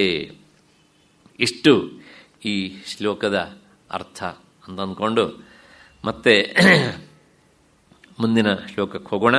ಆ ಮುಂದಿನ ಶ್ಲೋಕಕ್ಕೆ ಒಂದು ಕಾರಣ ಹೇಳ್ತಾರೆ. ಈ ರೀತಿಯಾಗಿ ನಾವು ವಿಚಾರ ಮಾಡೋದಕ್ಕೆ ನಮ್ಮಲ್ಲಿ ಪ್ರಾಥಮಿಕವಾಗಿ ಒಂದಿಷ್ಟು ತಿಳುವಳಿಕೆ, ವಿಚಾರ ಮಾಡುವ ಶಕ್ತಿ ಬೇಕು ಅನ್ನೋದನ್ನು ಮುಂದಿನ 346ನೆಯ ಶ್ಲೋಕದಲ್ಲಿ ಹೇಳ್ತಾರೆ. ಸಮ್ಯಕ್ ವಿವೇಕ ಸ್ಫುಟಬೋಧಜನ್ಯ ವಿಭಜ್ಯ ದೃಗ್ದೃಶ್ಯ ಪದಾರ್ಥ ತತ್ವಂ ಛಿನತ್ತಿ ಮಾಯಾಕೃತ ಮೋಹಬಂಧಂ ಯಸ್ಮಾದ್ ವಿಮುಕ್ತಸ್ಯ ಪುನರ್ನ ಸಂಸೃತಿ. ಇನ್ನೊಂದು ಸಲ, ಸಮ್ಯಗ್ ವಿವೇಕ ಸ್ಫುಟಬೋಧಜನ್ಯ ವಿಭಜ್ಯ ದೃಗ್ದೃಶ್ಯ ಪದಾರ್ಥ ತತ್ವಂ ಛಿನತ್ತಿ ಮಾಯಾಕೃತ ಮೋಹಬಂಧಂ ಯಸ್ಮಾದ್ ವಿಮುಕ್ತಸ್ಯ ಪುನರ್ನ ಸಂಸೃತಿ. ಸಂಸ್ಕೃತಿ ಅಂದರೆ ಸಂಸಾರ, ಸಂಸಾರ ಅಂದರೆ ಹುಟ್ಟು ಸಾವುಗಳ ಕಟ್ಟು. ಇಷ್ಟು ಈ ಶ್ಲೋಕದ ಅರ್ಥ ಏನು ಅಂತ ನೋಡೋಣ. ಸ್ಫುಟವಾದಂತಹ ಜ್ಞಾನದಿಂದ ಉಂಟಾದ ವಿವೇಕ, ಇದು ದೃಕ್, ಇದು ದೃಶ್ಯ ಎನ್ನುವಂಥ ವಸ್ತುಗಳನ್ನು ವಿಭಜಿಸಿ ಯಾವುದರಿಂದ ಬಿಡುಗಡೆಯಾದವನಿಗೆ ಮತ್ತೆ ಈ ಸಂಸಾರದ ಭೀತಿ ಇರೋದಿಲ್ವೋ ಅಂತಹ ಮಾಯೆಯಿಂದ ಮೋಹ ಎನ್ನುವಂತಹ ಬಂಧವನ್ನು ಅದು ಕತ್ತರಿಸಿ ಬಿಡುತ್ತದೆ. ಯಾವುದು? ಆ ಸ್ಫುಟವಾದಂತಹ ವಿವೇಕ ಎನ್ನುವಂಥ. ವಿವೇಕ ಅಂದ್ರೇ ಸರಿ ತಪ್ಪುಗಳನ್ನು, ಒಳ್ಳೆಯದು ಕೆಟ್ಟದ್ದನ್ನು, ಸತ್ಯ ಸುಳ್ಳನ್ನು ವಿಭಾಗಿಸಿ ತಿಳಿಯುವಂತಹದ್ದು. ಇಷ್ಟು ಈ ಶ್ಲೋಕದ ಅರ್ಥ. ಅಲ್ಲೊಂದು ಶಬ್ದ ಉಂಟು ನೋಡಿ, ಮೊದಲನೇ ಸ್ಥಾನದಲ್ಲಿ ಸ್ಫುಟ, ಸ್ಫುಟಬೋಧಜನ್ಯ ಅಂತ. ಈ ಕೆಲವು ಸಲ ನಮಗೆ ತಿಳುವಳಿಕೆ ಇರ್ತದೆ, ನಮ್ಮ ವಿಷಯದ ಬಗ್ಗೆ ತಿಳುವಳಿಕೆ ಇರೋದಕ್ಕಿಂತ ಹೊರ ಪ್ರಪಂಚದ ಬಗ್ಗೆ ನಮಗೆ ಹೆಚ್ಚು ಗೊತ್ತಿರ್ತದೆ. ಯಾವನಿಗೆ ಹೊರ ಪ್ರಪಂಚದ ವಿಷಯ ತಿಳ್ಕೊಳ್ಳುವಂತಹ ಪ್ರಯತ್ನ ಮಾಡ್ತಾ ಇರ್ತಾನೋ ಯಾವಾತ, ಅಷ್ಟು ಹೊತ್ತು ಆತ ಆತ್ಮವಿಚಾರದಿಂದ ದೂರ ಸರಿತಾನೆ. ವಿಚಾರ ಮಾಡಿ ಹೌದು ಅಲ್ವ ಅಂತ ಹೊರಮುಖ ಆಗ್ತಾ ಆಗ್ತಾ ಹೋದ ಹಾಗೆ ನಾವು ಒಳವಸ್ತುವಿನಿಂದ ದೂರ ಸರಿತಾ ಹೋಗ್ತೇವೆ. ಹೀಗೆ ಅಂತ ನಾವು ಒಳಮುಖ ಆಗುವುದನ್ನು ಎಷ್ಟು ಹೆಚ್ಚೆಚ್ಚು ಅಭ್ಯಾಸ ಮಾಡ್ಕೊಳ್ತೇವೋ ಅಷ್ಟು ಹೆಚ್ಚೆಚ್ಚು ಹೊರ ವಿಷಯಗಳಿಂದ ದೂರ ಸರಿತೇವೆ. ಎರಡೂ ಒಟ್ಟಿಗಾಗಬೇಕು ಅಂದರೆ ಆಗುವುದಿಲ್ಲ. ಯಾಕೆಂದರೆ ಒಂದು ಈಸ್ಟು ಒಂದು ವೆಸ್ಟು, ಅದು they two shall never meet. ಹಾಗಾಗಿ ಅಂತರ್ಮುಖನಾಗ್ತಾ ಆಗ್ತಾ ಹೋದಾಗ ಅವನು ಲೌಕಿಕ ವಿಷಯಗಳಿಂದ ದೂರ ಸರಿತಾನೆ. ಹೊರ ಪ್ರಪಂಚದತ್ತ ಮನಸ್ಸನ್ನು ಹರಿಸಿ ಲೌಕಿಕ ವಿಷಯಗಳ ಬಗ್ಗೆ ವಿಚಾರ ಮಾಡ್ತಾ ಹೋದರೆ ಆ ಆಂತರಿಕ ವಿಷಯದಿಂದ ದೂರ ಸರಿತಾನೆ. ನಾನು ಈ ಮಾತನ್ನು ಹೇಳಿದ್ದು ಕೇವಲ ಸಾಮಾನ್ಯ ವಿಷಯಗಳಲ್ಲಿ ಮಾತ್ರ ಆಸಕ್ತನಾದವನು ಅಂತ ಅಷ್ಟೇ ಅರ್ಥ ಅಲ್ಲ. ಉದಾಹರಣೆಗೆ ನಾವು ಯಾವುದೋ ಬರವಣಿಗೆ ಮಾಡ್ತೇವೆ, ಅಥವಾ ಒಂದು ಗ್ರಂಥವನ್ನು ಓದ್ತೇವೆ, ಒಳ್ಳೆಯದಿರಲಿ ಕೆಟ್ಟದ್ದಿರಲಿ, ಅಥವಾ ಇನ್ಯಾವುದೋ ನೆಂಟರ ಮನೆಗೆ ಹೋಗ್ತೇವೆ, ಯಾವುದೋ ಕಾರ್ಯಕ್ರಮ ಅಟೆಂಡ್ ಮಾಡ್ತಾ ಇರ್ತೇವೆ. ಈ ಎಲ್ಲ ಸಂದರ್ಭದಲ್ಲೂ ಸಹ ನಾವು ಅದನ್ನು ಮಾಡ್ತೇವೆ ಮೀನ್ಸ್ ನಮ್ಮನ್ನು ಮರಿತೇವೆ ಅಂತ ಅರ್ಥ. ನಮ್ಮನ್ನಂದ್ರೆ ಆತ್ಮವಿಚಾರವನ್ನು ಮರಿತೇವೆ ಅಂತಲೇ ಅರ್ಥ. ನಾನು ನನ್ನ ಬಗ್ಗೆನೇ ಒಳಮುಖ ವಿಚಾರ ಮಾಡ್ತಾ ಇದ್ದೇನೆ ಅಂದರೆ ಇದೆಲ್ಲವನ್ನೂ ಸಹ ಮರೆತಿದ್ದೇವೆ ಅಂತ ಅರ್ಥ. ಅಲ್ಲ, ಇದೊಂದು 50 ಅದೊಂದು 50 ಆಗೋದಿಲ್ವ ಅಂದರೆ ಆಗೋದಿಲ್ಲ. ಅದ್ರಲ್ಲಿ ಕಾಂಪ್ರಮೈಸ್ ಅನ್ನೋದಿಲ್ಲ ಹೇಗೆ ಅಂತ. ಅಷ್ಟು ಹಿನ್ನೆಲೆಯಲ್ಲಿ ಈ ಶ್ಲೋಕ ಹೇಳುತ್ತೆ ಏನು ಅಂದರೆ ಸಮ್ಯಗ್ ವಿವೇಕ ಸ್ಫುಟಬೋಧಜನ್ಯ. ಸ್ಪಷ್ಟವಾಗಿ ಉಂಟಾದಂಥ ವಿವೇಕ, ಒಳಗಿನಿಂದ ಉಂಟಾದದ್ದು, ಅದು ವಿಭಜ್ಯ ದೃಗ್ದೃಶ್ಯ ಪದಾರ್ಥ ತತ್ವಂ. ಇದು ಜಡ, ಇದು ಚೇತನ, ಇದು ನನ್ನ ಸ್ವರೂಪ, ಇದು ನನ್ನ ಸ್ವರೂಪ ಅಲ್ಲ, ಇದು ಆತ್ಮ, ಇದು ಅನಾತ್ಮ ಅಂತ ವಿಚಾರ ಮಾಡಬೇಕಿದ್ರೆ ಒಂದು ಅರ್ಧ ಗಂಟೆ ಪ್ರಯತ್ನ ಮಾಡಿ ನೋಡಿ. ಮನೆಗೆ ಹೋದ್ಮೇಲೆ ಅರ್ಧ ಗಂಟೆ ಏನು, ಒಂದು 2 ನಿಮಿಷ ಪ್ರಯತ್ನ ಮಾಡಿ ನೋಡಿ. 2 ನಿಮಿಷ ಏನು, 1 ನಿಮಿಷ ಪ್ರಯತ್ನ ಮಾಡಿ ನೋಡಿ. 1 ನಿಮಿಷ ಏನು, ಒಂದು 30 ಸೆಕೆಂಡ್ ಪ್ರಯತ್ನ ಮಾಡಿ ನೋಡಿ. ನಾನು ಮೊದಲೇ ಹೇಳಿದ್ದೀನಿ, ಇದು ಅನುಭವಕ್ಕೆ ಸಂಬಂಧಪಟ್ಟ ವಿಷಯ ಅಷ್ಟೇ ಹೊರತು ಕೇವಲ ಬಾಯಿ ಮಾತಿನ ಉಪನ್ಯಾಸದ ಅಥವಾ ಕಿವಿ ಮೇಲೆ ಹಾಕ್ಕೊಳ್ಳುವಂಥ ಅಷ್ಟೇ, ಅಥವಾ ಕೇಳಿ ಬಿಡುವಂಥ ವಿಷಯ ಅಷ್ಟೇ ಅಲ್ಲ ಅಂತ. ಏಕೆಂದರೆ ತುಂಬ ಒಳಕ್ಕೆ ಹೋಗ್ತಾ ಇದ್ದಾಗ ಈ ಪ್ರಪಂಚದಿಂದ ತುಂಬ ಹೆಚ್ಚೆಚ್ಚು ದೂರ ಸರಿತಾ ಇದ್ದೇವೆ ಅಂತ ಅರ್ಥ. ಹಾಗಾಗಿ ವಿಭಜ್ಯ ದೃಗ್ದೃಶ್ಯ ಪದಾರ್ಥಂ, ಅದು ಎಷ್ಟೋ ಮನಸ್ಸಿಗೆ ಅಭ್ಯಾಸ ಆದಾಗ ಇದು ಜಡಚೇತನ ಅಂತ ನಮ್ಗೆ ಗೊತ್ತಾಗ್ತದೆ. ಆದ್ರೆ ಗೊತ್ತಾದ್ರೂ ಸಹ ಏನಾಗುತ್ತೆ ಅಂದರೆ ಆ ಜಡಚೇತನವನ್ನು ನಾವು ಮಿಶ್ರಣವಾಗಿಯೇ ಮನಸ್ಸಿಗೆ ತಂದುಕೊಳ್ತಾ ಇರ್ತೇವೆ. ಹಾಗಾಗದೇ ಇರಬೇಕು ಅಂತಾದರೆ ಚಿನತ್ತಿ ಮಾಯಾಕೃತ ಮೋಹಬಂಧಂ ಯಸ್ಮಾದ್ ವಿಮುಕ್ತಸ್ಯ ಪುನರ್ನ ಸಂಸ್ಕೃತಿ. ಆಗ ಇಷ್ಟೆಲ್ಲ ಆಗೋದಕ್ಕೆ ಕಾರಣ ಏನು ಅಂದರೆ ಆ ಮಾಯೆ. ನಾನೀಗ ತಾನೇ ಹೇಳ್ತೀನಿ, ಆವರಣ ಶಕ್ತಿ ಮತ್ತು ವಿಕ್ಷೇಪ ಶಕ್ತಿಯ ಅಜ್ಜಿಯಾದಂಥ ಮಾಯೆ ಅದು ಏನು ಮಾಡ್ತಾ ಇರುತ್ತೆ ಕೇಳಿದರೆ, ಮತ್ತೆ ಈ ಜಡಚೇತನಗಳನ್ನು ನಮ್ಮ ಮುಂದೆ ಕಣ್ಣಿಗೆ ಕಾಣುತ್ತೆ. ಕಾಣ ತಕ್ಷಣ ಜಡದಲ್ಲಿ ಚೇತನ ಬುದ್ಧಿಯನ್ನು, ಚೇತನದಲ್ಲಿ ಜಡ ಬುದ್ಧಿಯನ್ನು ಅದು ಉಂಟಾಗುವ ಹಾಗೆ ಮಾಡುತ್ತೆ. ಹೊರಗಿನ ವಸ್ತುವಿನಲ್ಲಿ ಕಂಡ್ರೆ ಅಪರಾಧ ಅಲ್ಲ, ನಮ್ಮೊಳಗೇನೆ ದೇಹ ಕಂಡ ತಕ್ಷಣ ಓಹೋ ಇದೇ ಆತ್ಮ, ಮನಸ್ಸು ಇದೇ ಆತ್ಮ, ಇಂದ್ರಿಯ ಇದೇ ಆತ್ಮ. ಕೊನೆಗೇನು ಅಂತ ಕೇಳಿದರೆ ನಿಜವಾದ ಆತ್ಮ ಕಾಣೆ ಆಗಿಬಿಡ್ತಾನೆ ಹೀಗೆ ಅಂತ. ಹಾಗಾಗಿ ಈ ಮಾಯಾ ಅವಿದ್ಯೆಯ ಕೃತಃ ಯಹ ಮೋಹ ಸ್ವರೂಪ ತಿರೋಧಾನಂ. ಹಾಗಾಗಿ ನೋಡಿ, ನಮಗೆ ಈ ದೇಹಾತ್ಮ ಬುದ್ಧಿ ಹೆಚ್ಚೆಚ್ಚು ಗಟ್ಟಿಯಾದದ್ರಿಂದಲೇ ನಾವು ನಮ್ಮ ದೇಹವನ್ನು, ನಮ್ಮ ಇಂದ್ರಿಯವನ್ನು ಎಲ್ಲವನ್ನೂ ಸಹ ಹೆಚ್ಚೆಚ್ಚು ಪ್ರೀತಿಸ್ತೇವೆ, ಹೆಚ್ಚೆಚ್ಚು ಪ್ರೀತಿಸ್ತೇವೆ. ಯಾವನಿಗೆ ಇದು ನನ್ನ ಸ್ವರೂಪ ಅಲ್ಲ, ಇದು ನಾನು ಬಿಟ್ಟು ಹೋಗುವಂತಹದ್ದು ಅಲ್ಲ, ಇದು ನನ್ನಿಂದ ಬಿಟ್ಟು ಹೋಗುವಂತಹದ್ದು ಅಂತ ದೃಢವಾದ ಭಾವನೆ ಇರುತ್ತೋ ಅವನಿಗೆ ದೇಹದ ಬಗ್ಗೆ ಅಂತಹ ಪ್ರೀತಿ ಇರುವುದಿಲ್ಲ. ಅಯ್ಯೋ ಎಂದೋ ಒಂದು ದಿವಸ ಬಿದ್ದು ಹೋಗುತ್ತೆ, ಹೋಗಲಿ ಬಿಡ್ರಿ ಅಂತಾನೆ, ಅಷ್ಟು ಸಲೀಸಾಗಿ ಹೇಳ್ತಾನೆ. ಹಾಗೆ ಈ ಅನಾತ್ಮವಾದಂಥ ದೇಹದಲ್ಲಿ ಆತ್ಮಬುದ್ಧಿ ಬರುವಂತೆ ಮಾಡುವುದು ಮಾಯೆ. ಅದು ಆವರಣ ಶಕ್ತಿಯ ಮೂಲಕ ಅದನ್ನು ತಿರೋಧಾನ ಮಾಡುತ್ತೆ. ಹಾಗಾಗಿ ಅನಾತ್ಮ ಸ್ವಾತ್ಮಬುದ್ಧಿಂ, ದೇಹಾದಿಗಳಲ್ಲಿ ಆತ್ಮಬುದ್ಧಿಯನ್ನು ಉಂಟು ಮಾಡುತ್ತಲ್ಲ, ಈ ವಿವೇಕ ಅದನ್ನು ಚಿನತ್ತಿ ಕತ್ತರಿಸಿ ಹಾಕಿ ಬಿಡುತ್ತದೆ.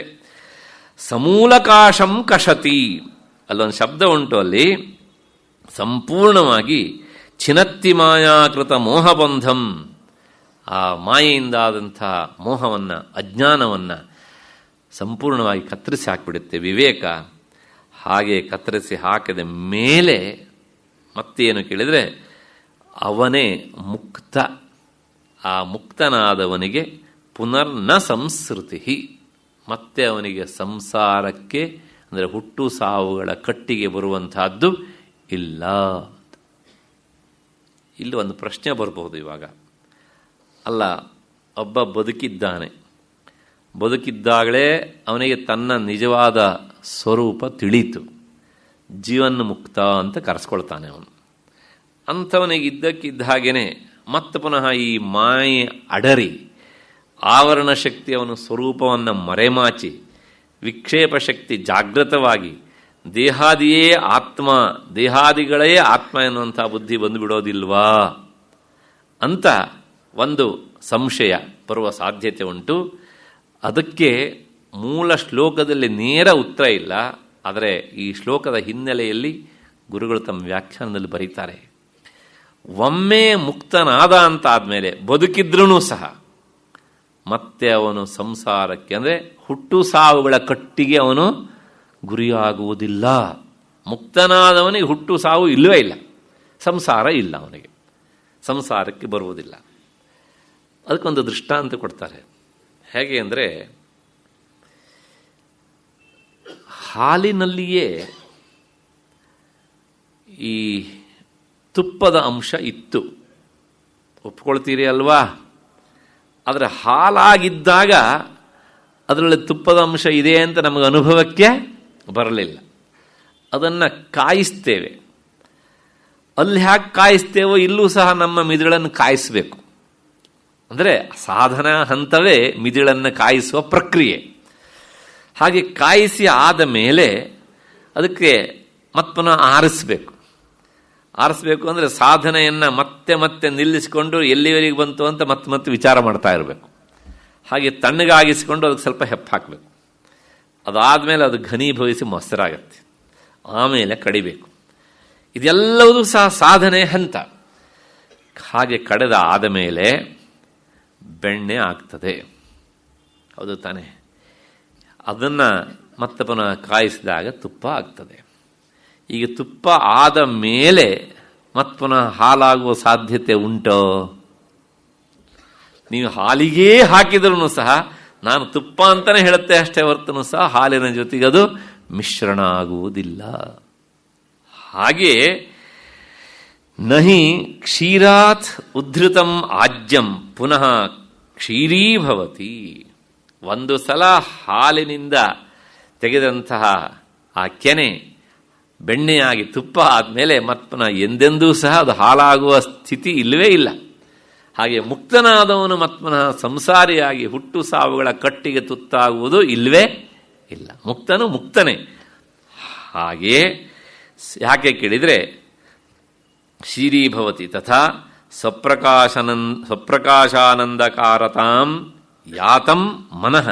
ಯಾಕೆ ಕೇಳಿದರೆ ಮನಸ್ಸು ಸಂಪೂರ್ಣವಾಗಿ ಆ ಸ್ವರೂಪದ ಬೆಳಕಿನಲ್ಲಿಯೇ ಬೆಳಗ್ತಾ ಇರ್ತದೆ. ಆದ್ದರಿಂದ ಅದಕ್ಕೆ ಮತ್ತೆ ಸಂಸಾರದ ಕತ್ತಲು ತಾಗುವುದಿಲ್ಲ. ಹಾಗಾಗಿ ಮುಕ್ತನಾದವನಿಗೆ ಮತ್ತೆ ಸಂಸಾರ ಇಲ್ಲ. ಮುಕ್ತನಾದವನು ಅಂತ ಹೇಳಿದ್ದೇನೆ ನಾನು. ದಯವಿಟ್ಟು ಒಂದು ನೆನಪಿಟ್ಕೊಳ್ಬೇಕು, ಕಾವಿ ಬಟ್ಟೆ ಹಾಕಿದವರು ಎಲ್ಲರೂ ಸಹ ಮುಕ್ತರಲ್ಲ. ಹಾಗಾಗಿ ನಾಳೆಯಿಂದ ಕಾವಿ ಬಟ್ಟೆ ಹಾಕಿದವ್ರನ್ನ ಕಂಡ ತಕ್ಷಣ ಅವರು ಮುಕ್ತರಾದವರು ಅಂತ ಅಂದ್ಕೊಳ್ಬೇಡಿ. ಆದರೆ ಅವರು ದೇಹ ಬಿಟ್ಟ ಗೌರವ ಸೂಚಕವಾಗಿ ಹೇಳ್ತಾರೆ ಅವರು ಮುಕ್ತರಾದರು ಅಂತ. ಹೇಗೆ ಅಂತ ಅದು ಏನಿದ್ರೂ ಸಹ ಒಬ್ಬ ಜ್ಞಾನಿ ಅವನು ಮುಕ್ತನಾದ್ನೋ ಇಲ್ಲೋ ಅಂತ ಇನ್ನೊಬ್ಬ ಜ್ಞಾನಿಗೆ ಗೊತ್ತಾಗುತ್ತೆ ಅಷ್ಟೇ ಹೊರತು ಸಹ ಸಾಮಾನ್ಯ ಜನರಿಗೆ ಗೊತ್ತಾಗುವಂತಹದ್ದು ಅಲ್ಲ. ಅಷ್ಟು ಹಿನ್ನೆಲೆಯಲ್ಲಿ ಇನ್ನು ಕೆಲವು ಜನ ಯಾರು ಬಾಯ್ಬಿಟ್ಟು ನಾನು ಮುಕ್ತನಾಗಿದ್ದೇನೆ ಅಂತ ಹೇಳಿಬಿಟ್ರೆ ನಮಗೆ ಗ್ಯಾರಂಟಿ ವಿಶ್ವಾಸ ಬರುತ್ತೆ ಅವರಲ್ಲ ಅಂತ, ಕನ್ಫರ್ಮ್ ಅದು ಹೀಗೆ ಅಂತ. ಹಾಗಿದ್ರೆ ಇಲ್ಲೊಂದು ಸಂಶಯ ಬರುತ್ತೆ ಮತ್ತೆ ಪುನಃ, ಅಂಥವ್ರನ್ನ ತಿಳಿಯೋದು ಹೇಗೆ ಅಂತ. ಭಗವದ್ಗೀತೆ 2ನೇ ಅಧ್ಯಾಯದಲ್ಲಿ ಇದನ್ನೆಲ್ಲ ಹೇಳಿದ್ದೀನಿ ನಾನು, ಸ್ಥಿತಪ್ರಜ್ಞನ ಲಕ್ಷಣವನ್ನು. ಆ ಎಲ್ಲ ಲಕ್ಷಣಗಳನ್ನು ಇಟ್ಕೊಂಡು ಇವರು ಜ್ಞಾನಿ ಹೌದೋ ಅಥವಾ ಅಲ್ವೋ ಅಂತ ತಿಳ್ಕೊಳ್ಳೋದಕ್ಕೆ ಆಗುತ್ತೆ. ಜ್ಞಾನಿಗಳನ್ನು ಅರ್ಥ ಮಾಡಿಕೊಳ್ಳೋದಕ್ಕೆ ಶಾಸ್ತ್ರದಲ್ಲಿ ಅಲ್ಲಲ್ಲಿ ಅವರ ಲಕ್ಷಣಗಳನ್ನು ಹೇಳ್ತಾ ಕೆಲವು ಮಾನದಂಡಗಳನ್ನು ನಮಗೆ ಕೊಟ್ಟಿದ್ದಾರೆ. ಅದನ್ನು ಇಟ್ಕೊಂಡು ನಾವು ನೋಡಿದರೆ ಅಂದರೆ ಅಷ್ಟೋ ಇಷ್ಟು ಅರ್ಥ ಮಾಡಿಕೊಳ್ಳುವಷ್ಟರ ಮಟ್ಟಿಗೂ ನಾವು ಮೇಲಕ್ಕೆ ಹತ್ತಬೇಕಾಗತ್ತೆ. ಅಷ್ಟು ಹಿನ್ನೆಲೆಯಲ್ಲಿ ತಿಳ್ಕೊಳ್ಳಿಕ್ಕೆ ಸಾಧ್ಯ ಉಂಟು. ಇಷ್ಟಾದ ಮೇಲೆ ಈ ವಿವರಣೆಯೊಂದಿಗೆ ಈ ಶ್ಲೋಕದ ಅರ್ಥ ಆಯಿತು ಅಂತ ಅಂದ್ಕೊಂಡು ಮತ್ತೆ ಮುಂದಿನ 347ನೇ ಶ್ಲೋಕಕ್ಕೆ ಹೋಗೋಣ. ಪರಾವರೈಕತ್ವ ವಿವೇಕವನ್ನಿ ದಹತ್ಯ ವಿದ್ಯಾ ಗಹನಂ ಹ್ಯಶೇಷಂ ಕಿಂ ಸ್ಯಾತ್ ಪುನಃ ಸಂಸರಣಸ್ಯ ಬೀಜಂ ಅದ್ವೈತ ಭಾವಂ ಸಮುಪೇಯುಷೋಸ್ಯ. ಇನ್ನೊಂದು ಸಲ ಪರಾವರೈಕತ್ವ ವಿವೇಕವನ್ನಿ ದಹತ್ಯ ವಿದ್ಯಾ ಗಹನಂ ಹಿ ಅಶೇಷಂ ಕಿಂ ಸ್ಯಾತ್ ಪುನಃ ಸಂಸರಣಸ್ಯ ಬೀಜಂ ಅದ್ವೈತ ಭಾವಂ ಸಮುಪೇಯುಷೋಸ್ಯ. ಈ ಶ್ಲೋಕದ ಅರ್ಥ ಹೀಗಿದೆ. ಪರಬ್ರಹ್ಮ ಜೀವ ಇಬ್ಬರೂ ಒಂದೇ ಎನ್ನುವಂತಹ ವಿವೇಕಾಗ್ನೆಯು ಅವಿದ್ಯೆ ಎನ್ನುವಂತಹ ಕಾಡನ್ನು ಸಂಪೂರ್ಣವಾಗಿ ಸುಟ್ಟು ಬಿಡುತ್ತದೆ. ಅದ್ವೈತ ಭಾವವನ್ನು ಪಡೆದಂತಹ ಮಹಾತ್ಮನಿಗೆ ಮತ್ತೆ ಸಂಸಾರದಲ್ಲಿ ತೊಳಲುವುದಕ್ಕೆ ಕಾರಣವಾದರೂ ಸಹ ಏನಿದೆ ಅಂತ ಪ್ರಶ್ನೆ. ತೊಳಲಿಕ್ಕೆ ಬೇಕಾದ ಯಾವುದೇ ಕಾರಣವೂ ಸಹ ಇಲ್ಲ. ಇಷ್ಟು ಈ ಶ್ಲೋಕದ ಶಬ್ದಶಃ ಅರ್ಥ. ಸ್ವಲ್ಪ ವಿವರಣೆಯನ್ನು ನೋಡೋಣ. ಅಲ್ಲೊಂದು ಶಬ್ದ ಉಂಟು ನೋಡಿ, ಪರಾವರೈಕತ್ವ ವಿವೇಕವನ್ನಿಹಿ. ಈ ಶಬ್ದಗಳನ್ನೆಲ್ಲ ಸ್ವಲ್ಪ ಬಿಡಿಸ್ಬೇಕು. ಪರ ಅಂದರೆ ಪರಮೇಶ್ವರ, ಈಶ್ವರ ಅಂತ ಅರ್ಥ. ಈಶ್ವರ ಅಂದರೆ ಮತ್ತು ಪಾರ್ವತಿಯ ಗಂಡ ಅಂತ ಅರ್ಥ ಅಲ್ಲ, ಸರ್ವಸಮರ್ಥ ಅಂತ. ಆತ್ಮವಸ್ತುವೆ, ಪರಬ್ರಹ್ಮ ವಸ್ತುವೆ ಮಾಯೆಯಿಂದ ಕೂಡಿದಾಗ ಅದಕ್ಕೆ ಈಶ್ವರ ಅಂತ ಹೆಸರು. ಅಂತಹ ಈಶ್ವರ ಮತ್ತೆ ಅವರಹ ಅಂತ ಶಬ್ದ ಉಂಟು.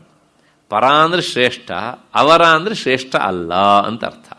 ಯಾರು ಅಂದರೆ ಜೀವ ಅಂತ ಅರ್ಥ. ಪರಾವರ ಅಂದರೆ ನೋಡಿ, ಇದೊಂದು ಶಬ್ದ ಪರಾವರ ಅಂತ ನಾವು ಪದೇ ಪದೇ ಇದನ್ನು ಬಳಸ್ತೇವೆ ಹೀಗೆ ಅಂತ. ಅಂದರೆ ಏನು ಹೇಳ್ದಂಗಾಯಿತು, ಜೀವೇಶ್ವರರು ಅಂತ ಹೇಳ್ದಂಗಾಯಿತು ಅಲ್ಲಿಗೆ. ಪರಾವರಯ ಏಕತ್ವ, ಜೀವಬ್ರಹ್ಮರೂ ಸಹ ಇಬ್ಬರೂ ಒಂದೇ ಎನ್ನುವಂತಹದ್ದು ಏಕತ್ವ ವಿಷಯ. ಹಾಗೆ ಒಂದೇ ಅಂತ ನಿಖರವಾಗಿ ತಿಳಿದುಕೊಳ್ಳುವುದೇ ವಿವೇಕ ಅಂತ.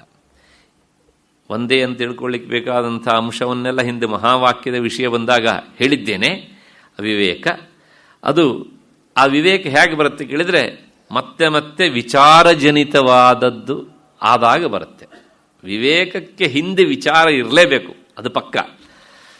ನನಗೆ ವಿವೇಕ ಬರಲಿ ಅಂತ ಪೂಜೆ ಪುನಸ್ಕಾರ ಮಾಡಿಸಿದ್ರಿಂದ ವಿವೇಕ ಬರುವುದಿಲ್ಲ. ವಿವೇಕ ಬರಬೇಕು ಅಂದರೆ ಮತ್ತೆ ಮತ್ತೆ ನಮ್ಮ ಮನಸ್ಸನ್ನು ಮಸಿಬೇಕು, ವಿಚಾರ ಮಾಡಬೇಕು. ಹಾಗೆ ಬಂದಾಗ ಆ ವಿವೇಕವೇ ಒಂದು ಅಗ್ನಿ, ಅದೇ ಒಂದು ಬೆಂಕಿ. ಜ್ಞಾನ ತಿಳುವಳಿಕೆಯೇ ಒಂದು ಬೆಂಕಿ. ಗೀತೆಯಲ್ಲೂ ಭಗವಂತ ಈ ಮಾತನ್ನು ಹೇಳ್ತಾನೆ, ಜ್ಞಾನಾಗ್ನಿ ಸರ್ವಕರ್ಮಾಣಿ ಅಂತ. ಎಲ್ಲ ಕಡೆಗೂ ಸಹ ವಿವೇಕವನ್ನು, ಜ್ಞಾನವನ್ನು ಬೆಂಕಿಗೆ ಹೋಲಿಸ್ತಾರೆ. ಯಾಕೆ ಕೇಳಿದರೆ ಆ ಹೋಲಿಕೆ ಕೊಡೋದಕ್ಕೆ ಒಂದು ಕಾರಣ ಉಂಟು. ಬೆಂಕಿ ಏನು ಮಾಡುತ್ತೆ ಕೇಳಿದರೆ ಅದು ಕೊಳಕನ್ನೆಲ್ಲ ಸುಟ್ಟಾಕಿಬಿಡುತ್ತೆ. ಅತ್ಯಂತ ಉತ್ತಮವಾದದ್ದು ಯಾವುದಿದೆಯೋ ಅದನ್ನು ಮಾತ್ರ ತನ್ನ ಒಡಲಲ್ಲಿ ಇರಿಸಿಕೊಳ್ಳುತ್ತೆ. ಉದಾಹರಣೆಗೆ ಕೊಳಕು ಮಿಶ್ರಿತವಾದಂಥ ಬಂಗಾರವನ್ನು ಬೆಂಕಿಯಲ್ಲಿ ಕಾಯಿಸಿದರೆ ಆ ಕೊಳಕನ್ನೆಲ್ಲ ಸುಟ್ಟು ತಿಂದು ತೇಗಿಬಿಡುತ್ತೆ. ಆ ಬಂಗಾರವನ್ನು ಮಾತ್ರ ಸುಡದೆ ಹಾಗೇನೆ ಇಟ್ಕೊಂಡಿರುತ್ತಲ್ಲ. ಹಾಗಾಗಿ ವಿವೇಕವನ್ನು ಅಗ್ನಿಗೆ ಹೋಲಿಸ್ತಾರೆ. ಹಾಗೆ ಆ ವಿವೇಕ ಎನ್ನುವಂಥ ಅಗ್ನಿ ಅದು ಅಶೇಷಂ ಸಕಲ ಕಾರ್ಯೈಸ್ಸಾಕಂ ಅವಿದ್ಯಾಗಹನಂ ಅವಿದ್ಯೈವ ಗಹನಂ ಆವರಣಂ. ಆ ಎಲ್ಲ ರೀತಿಯ ಅವಿದ್ಯೆಯನ್ನು, ಅಜ್ಞಾನವನ್ನು ಸಹ ಅದು ನಾಶ ಮಾಡಿಬಿಡುತ್ತೆ. ಸಹಜ. ಯಾಕೆಂದರೆ ಜ್ಞಾನವನ್ನು ಬೆಳಕಿಗೂ ಹೋಲಿಸ್ತಾರೆ. ಬೆಳಕು ಆಗ್ತಾ ಆಗ್ತಾ ಬಂದ ಹಾಗೆ ಅಜ್ಞಾನ ರೂಪದ ಕತ್ತಲು ಸಹ ಸರಿತಾನೇ ಇರ್ತದೆ. ಅಜ್ಞಾನ ರೂಪದ ಕತ್ತಲು ಹೆಚ್ಚಾಗ್ತಾ ಬಂದ ಹಾಗೆ ಮತ್ತು ಬೆಳಕಿನ ಸ್ಥಾನದಲ್ಲಿರುವಂಥ ಜ್ಞಾನವೂ ಸಹ ಕಡಿಮೆ ಆಗ್ತಾ ಬರುತ್ತೆ. ಹೀಗೆ ಆ ವಿವೇಕ ಎನ್ನುವಂತಹ ಅಗ್ನಿ ಅದು ಅಜ್ಞಾನ ರೂಪವಾದಂತಹ ಈ ಆವರಣ ಮತ್ತು ವಿಕ್ಷೇಪ ಶಕ್ತಿಗಳನ್ನು ಸಂಪೂರ್ಣವಾಗಿ ನಾಶ ಮಾಡಿಬಿಡ್ತದೆ. ಯಾಕೆಂದರೆ ಅಜ್ಞಾನ ಎನ್ನುವಂಥ ಕಾಡು, ಈ ಕಾಡನ್ನು ನಾಶ ಮಾಡೋದಕ್ಕೆ ಬೆಂಕಿಯೇ ಬೇಕು ಎನ್ನುವಂಥ ಹಿನ್ನೆಲೆಯಲ್ಲಿ ಈ ದೃಷ್ಟಾಂತವನ್ನು ಕೊಡ್ತಾರೆ. ಸುಟ್ಟಾದ ಮೇಲೆ ವಾಟ್ ನೆಕ್ಸ್ಟ್, ಇನ್ನೇನೂ ಇಲ್ಲ ಅಲ್ಲಿ. ಯಾಕೆಂದರೆ ವಿಷ್ಣು ಪುರಾಣದ ಒಂದು ಮಾತು, ವಿಭೇದ ಜನಕೇ ಅಜ್ಞಾನೇ ನಾಶಂ ಆತ್ಯಂತಿಕಂಗತೆ ಆತ್ಮನಿ ಬ್ರಹ್ಮಣೋ ಭೇದಮಸಂತಹ ಕಿಂಕರಿಷ್ಯತಿ. ನಾನು ಅಂದರೆ ಈ ಜೀವಾತ್ಮ ಪರಮಾತ್ಮನಿಗಿಂತ ಬೇರೆ ಅಂತ ತಿಳಿದುಕೊಳ್ಳುವಂತೆ ಮಾಡುವಂಥ ಅಜ್ಞಾನ ನಾಶ ಆದ ಮೇಲೆ ಮತ್ತೆ ನಾನು ಆತ್ಮನೇ ಆಗಿದ್ದೇನೆ ಅಂತ ತಿಳ್ಕೊಳ್ಳೋದಕ್ಕೆ ತೊಂದರೆ ಕೊಡುವ ಅಡ್ಡಿಯಾದರೂ ಇಲ್ಲಿ ಏನುಂಟು? ಏನೂ ಇಲ್ಲ. ಆ ವಿವೇಕ ಎನ್ನುವಂಥದ್ದು ಈ ಅಜ್ಞಾನ ಎನ್ನುವಂಥ ಕಾಡನ್ನು ಸುಟ್ಟು ಹಾಕಿಬಿಟ್ರೆ ಇನ್ನೇನಿರುತ್ತೆ ಕೇಳಿದರೆ ಅಲ್ಲಿ ಪರಿಶುದ್ಧವಾದಂತಹ ಅಗ್ನಿ ಶುದ್ಧ ಮಾಡಿಬಿಟ್ಟಂಥ ಬೂದಿ ಮಾತ್ರ ಇರ್ತದೆ, ಭಸ್ಮ. ಹಾಗೆಯೇ ಆಗ ದೇಹದಲ್ಲಿ ಅನಾತ್ಮ ಬುದ್ಧಿ ಬರಲಿಕ್ಕೆ ಅವಕಾಶ ಇಲ್ಲವೇ ಇಲ್ಲ. ಹಾಗಾಗಿ ಆ ಸ್ಪಷ್ಟವಾದಂತಹ ತಿಳುವಳಿಕೆ ಬರ್ತದೆ ಅಂತ ವಿಷ್ಣು ಪುರಾಣ ಈ ಮಾತನ್ನು ಹೇಳ್ತದೆ. ಹೀಗೆ ಜೀವಬ್ರಹ್ಮ ಐಕ್ಯ, ಈ ಭೇದವನ್ನು ಅಳಿಸಿಕೊಂಡಾದ ಮೇಲೆ ಐಕ್ಯ ಭಾವದಲ್ಲಿ ನಿಂತಾಗ ಸಾಕ್ಷಾತ್ಕಾರ, ಅದನ್ನೇ ವೇದಾಂತ ಸಾಕ್ಷಾತ್ಕಾರ ಅಂತ ಹೇಳುತ್ತೆ. ಇಂತಹ ಆ ಅದ್ವೈತ ಭಾವದಲ್ಲಿ ನಿಂತವರಿಗೆ ಸಂಸರಣಸ್ಯ ದೇಹಾದೌ ಆತ್ಮಭ್ರಮಸ್ಯ ಬೀಜಂ ಕಿಂ ಸ್ಯಾತ್. ಈ ಭಾವದಲ್ಲಿ ನಿಂತವರಿಗೆ ಮತ್ಮನಃ ದೇಹವೇ ಆತ್ಮ ಎನ್ನುವಂಥ ಭಾವ ಅದು ಎಷ್ಟಕ್ಕೂ ಸಹ ಬರುವುದಿಲ್ಲ. ಅವರಿಗೆ ದೇಹಾತ್ಮ ಬುದ್ಧಿ ಎನ್ನುವಂಥದ್ದು ಉಂಟಾಗುವುದಿಲ್ಲ. ಹಾಗಾಗಿ ವಿಚಾರ ಬೇಕು ಅಂತ ಈ ಮಾತು ಪದೇ ಪದೇ ಬರ್ತದೆ. ವೇದಾಂತದ ದಾರಿಯಲ್ಲಿ ಹೋಗುವವನಿಗೆ ವಿಚಾರವೇ ಹೆಚ್ಚು ಗಟ್ಟಿಯಾಗಿರಬೇಕು. ಅದು ವಿಚಾರ ಇಲ್ಲದೆ ಬರೇ ಹಾಗೇನೆ ಹೇಳಿದಷ್ಟನ್ನೇ ಸಹ ತಲೆ ಹಾಕ್ತಾ ಇದ್ದರೆ ಅದು ವಿಚಾರ ಆಗುವುದಿಲ್ಲ. ಅದು ಕೇವಲ ಒಂದು ರೀತಿಯ ಕನ್ನಡದ ಶಬ್ದ ಹೇಳ್ತಲ್ಲ, ಒಂದು ಮುಖದ ವಿಷಯ ಆಗಿಬಿಡುತ್ತದೆ. ಹಾಗಾಗ್ಕೂಡ್ದು, ಮತ್ತೆ ಮತ್ತೆ ನಾವು ವಿಚಾರ ಮಾಡಬೇಕು ಎನ್ನುವಂಥ ಮಾತನ್ನು, ಆ ವಿಚಾರ ಹೆಚ್ಚಾದಷ್ಟು ವಿವೇಕದಿಂದಲೇ ಅಜ್ಞಾನ ನಾಶ ಆದಾಗಲೇ ಸಂಪೂರ್ಣವಾಗಿ ಆತ್ಮಭಾವದಲ್ಲಿ ನಿಲ್ಲೋದಕ್ಕೆ ಆಗ್ತದೆ. ಇಷ್ಟನ್ನು ಈ ಶ್ಲೋಕದಲ್ಲಿ ಹೇಳಿದ್ದನ್ನು ನಾವು ನೋಡಿದ್ವಿ. ಮತ್ತು ಮುಂದೆ 348ನೇ ಶ್ಲೋಕ. ನಾವು ಸ್ವಲ್ಪ ವೇಗ ಹೋಗ್ತಿದ್ದೇನೆ, ಯಾಕೆಂದರೆ ಬಹಳಷ್ಟು ವಿಷಯಗಳು ಹಿಂದೆ ಬಂದಂತಹ ವಿಷಯಗಳು. ಹಾಗಾಗಿ ಆವರಣಸ್ಯ ನಿವೃತ್ತಿರ್ಭವತಿ ಚ ಸಮ್ಯಕ್ ಪದಾರ್ಥ ದರ್ಶನತಃ ಮಿಥ್ಯಾಜ್ಞಾನ ವಿನಾಶಃ ತದ್ವದ್ ವಿಕ್ಷೇಪಜನಿತ ದುಃಖ ನಿವೃತ್ತಿ. ಇನ್ನೊಂದು ಸಲ, ಆವರಣಸ್ಯ ನಿವೃತ್ತಿರ್ಭವತಿ ಚ ಸಮ್ಯಕ್ ಪದಾರ್ಥ ದರ್ಶನತಃ ಮಿಥ್ಯಾಜ್ಞಾನ ವಿನಾಶಃ ತದ್ವತ್ ವಿಕ್ಷೇಪಜನಿತ ದುಃಖ ನಿವೃತ್ತಿ ಅಂತ. ಇಲ್ಲಿಂದ ಮುಂದಕ್ಕೆ ಈ ಸದಸದ್ ವಿವೇಕ ಎನ್ನುವಂಥದ್ದು. ಸದಸತ್ ವಿವೇಕ ಈ ಶಬ್ದವು ಬಂದಿತ್ತು ಹಿಂದೆ ಬಹಳಷ್ಟು ಸಲ. ವೇದಾಂತದಲ್ಲಿ ಈ ಶಬ್ದ ಪದೇ ಪದೇ ಬರುತ್ತೆ. ಸತ್ತು ಅಸತ್ತು ಅಂತ ಸೇರಿಸಿದಾಗ ಸದಸತ್ ಅಂತ. ಆತ್ಮವಸ್ತುವನ್ನು ಮುಂದೆ ಹೇಳಬೇಕಿದ್ರೆ ಅದು ಸತ್ತು ಅಲ್ಲ, ಅಸತ್ತು ಅಲ್ಲ, ಸದಸದ್ವಿಲಕ್ಷಣ ಅಂತ. ಹಾಗಂದ್ರೆ ಏನು? ಹಿಂದೆ ಹೇಳಿದ್ದೇನೆ ಬಹಳ ಹಿಂದೆ, ಆದರೆ ಒಂದು ಸಲ ಸ್ವಲ್ಪ ವಿವರಣೆಯನ್ನು ಕೊಟ್ಟು ಬಿಡ್ತೇನೆ ಮತ್ತೆ. ಸತ್ ಅಂದರೆ ಯಾವುದನ್ನು ನಾವು ಶಬ್ದ ಮತ್ತು ಗುಣ ಮತ್ತು ಕ್ರಿಯೆ ಈ ಮೂರರ ಪರಿಧಿಯಲ್ಲಿ ಇರಿಸಿ ಹೇಳೋದಕ್ಕೆ ಆಗತ್ತೋ ಅದನ್ನು ಸತ್ ಅಂತ ಕರೀತಾರೆ. ಹೀಗೆ ಉದಾಹರಣೆಗೆ ಇದಕ್ಕೆ ಏನು ಸ್ಪೆಕ್ಸ್ ಬಾಕ್ಸ್ ಅಂತ ಒಂದು ಶಬ್ದ ಉಂಟು. ಹಾಗೆ ಹೇಳಿದ ತಕ್ಷಣ ಈ ಆಕಾರ ನಮ್ಮ ಕಣ್ಣು ಮುಂದೆ ಕಟ್ತದೆ. ಯಾಕೆ ಕೇಳಿದರೆ ಇದಕ್ಕೊಂದು ಆಕಾರ ಉಂಟು, ಅದಕ್ಕೋಸ್ಕರ ಈ ಶಬ್ದ ಅನ್ನೋದನ್ನು ಹೇಳೋದಕ್ಕೆ ಬರುತ್ತೆ. ಆದರೆ ಆತ್ಮವಸ್ತುವಿಗೆ ಆಕಾರ ಉಂಟೋ? ಇಲ್ಲ. ಆಕಾರ ಇಲ್ಲದೇ ಇರುವುದನ್ನು ಯಾವ ಶಬ್ದದಿಂದ ಕರಿಬೇಕು ಅಂತ ಪ್ರಶ್ನೆ. ಯಾವ ಶಬ್ದದಿಂದಲೂ ಸಹ ಅದನ್ನು ಕರೆಯೋದಕ್ಕೆ ಆಗುವುದಿಲ್ಲ. ಅಂದರೆ ಯಾರೂ ಅದಕ್ಕೆ ನಾಮಕರಣ ಮಾಡೋದಕ್ಕೆ ಆಗೋದಿಲ್ಲ. ನಾಮಕರಣ ಮಾಡಬೇಕು ಅಂದರೆ ಒಂದು ಆಕಾರ ಬರಬೇಕು. ಹೊಸ ಆಕಾರ ಬಂದಾಗ ತಾನೇ ನಾಮಕರಣ ಮಾಡೋದು ನಾವು, ಅಲ್ವಾ? ಹಾಗಾಗಿ ಯಾವುದು ನಿರಾಕಾರವೋ ಅದನ್ನು ನಾವು ಶಬ್ದದಿಂದ ಹೇಳಲಿಕ್ಕೆ ಆಗುವುದಿಲ್ಲ. ಆತ್ಮವಸ್ತುವಿಗೆ ಆಕಾರ ಇಲ್ಲದೇ ಇದ್ದದ್ರಿಂದ ಯಾವ ಶಬ್ದದಿಂದಲೂ ಅದನ್ನು ಹೇಳಲಿಕ್ಕೆ ಆಗುವುದಿಲ್ಲ. ಶಬ್ದಗಳು ಅಂದ ತಕ್ಷಣ ಹೇಗೆ ಅಂದರೆ ಜಾತಿ, ವಸ್ತು, ಕ್ರಿಯೆ ಈ ಮೂರಲ್ಲಿ ಯಾವುದಾದ್ರು ಒಂದನ್ನು ಹೇಳ್ತಾನೆ ಇರ್ತದೆ ಶಬ್ದ. ಈಗ ಉದಾಹರಣೆಗೆ ನೋಡಿ, ಹಸು ಅಂದ ತಕ್ಷಣ ಗೋತ್ವ, ಆ ಹಸುವಿನಲ್ಲಿರುವಂಥ ಅಸಾಧಾರಣ ಧರ್ಮವೇ ನಮ್ಮ ಕಣ್ಣು ಮುಂದೆ ಕಟ್ತದೆ. ಒಂದು ಹಸುವಿನಂತೆ ಇನ್ನೊಂದು ಹಸು ಉಂಟು, ಅದರಂತೆ ಇನ್ನೊಂದು ಹಸು ಉಂಟು ಅಂತ ಬಹಳಷ್ಟು ಹಸುಗಳ ಒಂದು ಆಕಾರ ನಮ್ಮ ಮುಂದೆ ಬಂದು ಆ ಹಸುಗಳ ಜಾತಿಯೇ ನಮ್ಮ ಮುಂದೆ ಬರ್ತಾ ಇರ್ತದೆ. ಜಾತಿ ಅಂದರೆ ದಯವಿಟ್ಟು ಇವತ್ತಿನ ಜಾತಿ ಅಲ್ಲ, ಸಮುದಾಯ ಅಂದರೆ ಹುಟ್ಟಿದ ಆಕಾರಗಳು ಅಂತ ಅರ್ಥ. ಜಾತಿ, ಗೋತ್ವ. ಇಂಥ ಶಬ್ದಗಳನ್ನು ಹೇಳೋದಕ್ಕಾಗತ್ತ ಆತ್ಮವಸ್ತುವನ್ನು ಅಂತ ಕೇಳಿದರೆ ಇಂಥ ಶಬ್ದಗಳಿಂದಲೂ ಸಹ ಹೇಳಲಿಕ್ಕೆ ಆಗುವುದಿಲ್ಲ. ಜಾತಿ. ಇನ್ನು ಗುಣವಾಚಕ ಶಬ್ದದಿಂದ ಅದನ್ನು ಹೇಳಲಿಕ್ಕಾಗತ್ತಾ? ಗುಣವಾಚಕ ಅಂದರೆ ಕಪ್ಪು, ಬಿಳುಪು, ಕೆಂಪು ಈ ಥರ ಗುಣವಾಚಕ ಶಬ್ದಗಳನ್ನು ಹೇಳೋಣ ಅಂದರೆ ಅದು ನಿರ್ಗುಣ. ಹಾಗಾಗಿ ಗುಣವಾಚಕ ಶಬ್ದಗಳಿಂದಲೂ ಸಹ ಅದನ್ನು ಹೇಳಲಿಕ್ಕೆ ಆಗುವುದಿಲ್ಲ.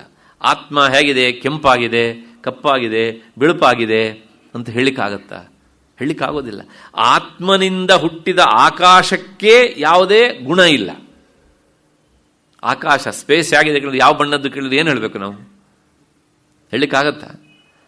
ನೀಲಿಯಾದ ಮೋಡಗಳು ಸಂಚರಿಸಿದಾಗ ಆಕಾಶ ನೀಲಿಯಾಗಿದೆ ಅಂತ ಹೇಳ್ತೇವೆ. ಅದು ಮೋಡ ನಾವು ಹೇಳ್ತಾ ಇರೋದು, ಆಕಾಶವನ್ನಲ್ಲ, ಅಲ್ವಾ? ಹಾಗಾಗಿ ಆತ್ಮನಿಂದ ಹುಟ್ಟಿದ ಆಕಾಶಕ್ಕೇನೇ ರೂಪ ಇಲ್ಲ, ಗುಣ ಇಲ್ಲ ಅಂತ ಆತ್ಮಲ್ಲಿ. ಆತ್ಮನಿಗೆ ಗುಣ ಇಲ್ಲ. ಹಾಗಾಗಿ ನಿರ್ಗುಣ, ನಿರಾಕಾರ. ಇನ್ನು ಕ್ರಿಯಾವಾಚಕ ಶಬ್ದಗಳಿಂದ ಹೇಳೋಣ ಅಂದರೆ ಉದಾಹರಣೆಗೆ ಕ್ರಿಯಾಪದ. ಹೋಗ್ತಾನೆ, ಬರ್ತಾನೆ, ಬೇಯಿಸ್ತಾನೆ, ತಿಂತಾನೆ, ಇವೆಲ್ಲ ಕ್ರಿಯೆ. ಆತ್ಮನ ಕುರಿತು ಹೀಗೆ ಹೇಳೋಣ ಅಂತ ಕೇಳಿದರೆ ಹಾಗೆ ಹೇಳಲಿಕ್ಕೂ ಆಗೋದಿಲ್ಲ. ಯಾಕೆಂದರೆ ಈ ಹೋಗ್ತಾನೆ, ಗಚ್ಚತಿ, ಆಗಚ್ಚತಿ ಅನ್ನೋದೆಲ್ಲ ಯಾವುದಕ್ಕೆ ಕೇಳಿದರೆ ಯಾವುದು ಪರಿಚ್ಛಿನ್ನವೋ, ಲಿಮಿಟೆಡ್, ಅದಕ್ಕೆ ಮಾತ್ರ ಇಂಥ ಕ್ರಿಯೆಯನ್ನು, ಶಬ್ದವನ್ನು ನಾವು ಬಳಸೋದಕ್ಕೆ ಆಗತ್ತೆ. ಯಾವುದು ಅನ್ಲಿಮಿಟೆಡ್ ಅದಕ್ಕೆ ಯಾವುದೇ ಕ್ರಿಯಾಪದವನ್ನು ಬಳಸಲಿಕ್ಕಾಗೋದಿಲ್ಲ. ಆತ್ಮ ಹೋಗ್ತದೆ ಅಂದರೆ ಅದು ಲಿಮಿಟೆಡ್ ಆಗಿರಬೇಕು. ಇಲ್ಲಿ ಹೋಗ್ತದೆ ಅಂದರೆ ಎಲ್ಲಿ ಹೋಗತ್ತೋ ಅಲ್ಲಿ ಇಲ್ಲ ಅಂತ ಆಯಿತು ಆತ್ಮ. ಅದನ್ನು ಶಾಸ್ತ್ರ ಒಪ್ಪಿಕೊಳ್ಳುವುದಿಲ್ಲ. ಯಾಕೆಂದರೆ ಆತ್ಮ ಎನ್ನುವಂತಹದ್ದು ಆಮ್ನಿ ಪ್ರೆಸೆಂಟ್, ಅದು ಎಲ್ಲ ಕಡೆಗೂ ಉಂಟು. ಎಲ್ಲ ಕಡೆಗೂ ಇದ್ದದ್ದು ಹೋಗುವುದು ಅನ್ನುವುದು ಅಸಂಭವ.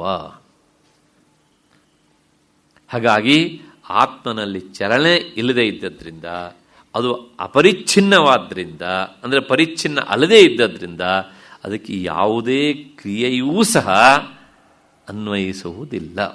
ಹಾಗಾಗಿ ಆತ್ಮ ವಿಭು. ಈ ಮೂರಲ್ಲಿ ಯಾವುದಾದ್ರು ಒಂದಕ್ಕೆ ಒಳಪಟ್ಟರೂ ಸಹ ಅದು ಸತ್ ಅಂತ ಹೇಳ್ಬೋದು. ಅದರ ಆತ್ಮವಸ್ತುವನ್ನು ಈ ಮೂರರಲ್ಲಿ ಸೆರೆ ಹಿಡಿದು ನಾವು ಹೇಳಲಿಕ್ಕಾಗೋದಿಲ್ಲ. ಹಾಗಾಗಿ ಅದು ಸತ್ ಎನ್ನುವಂತಹ ಈ ಶಬ್ದದ ಚೌಕಟ್ಟಿನ ಒಳಗೆ ಬರುವುದಿಲ್ಲ.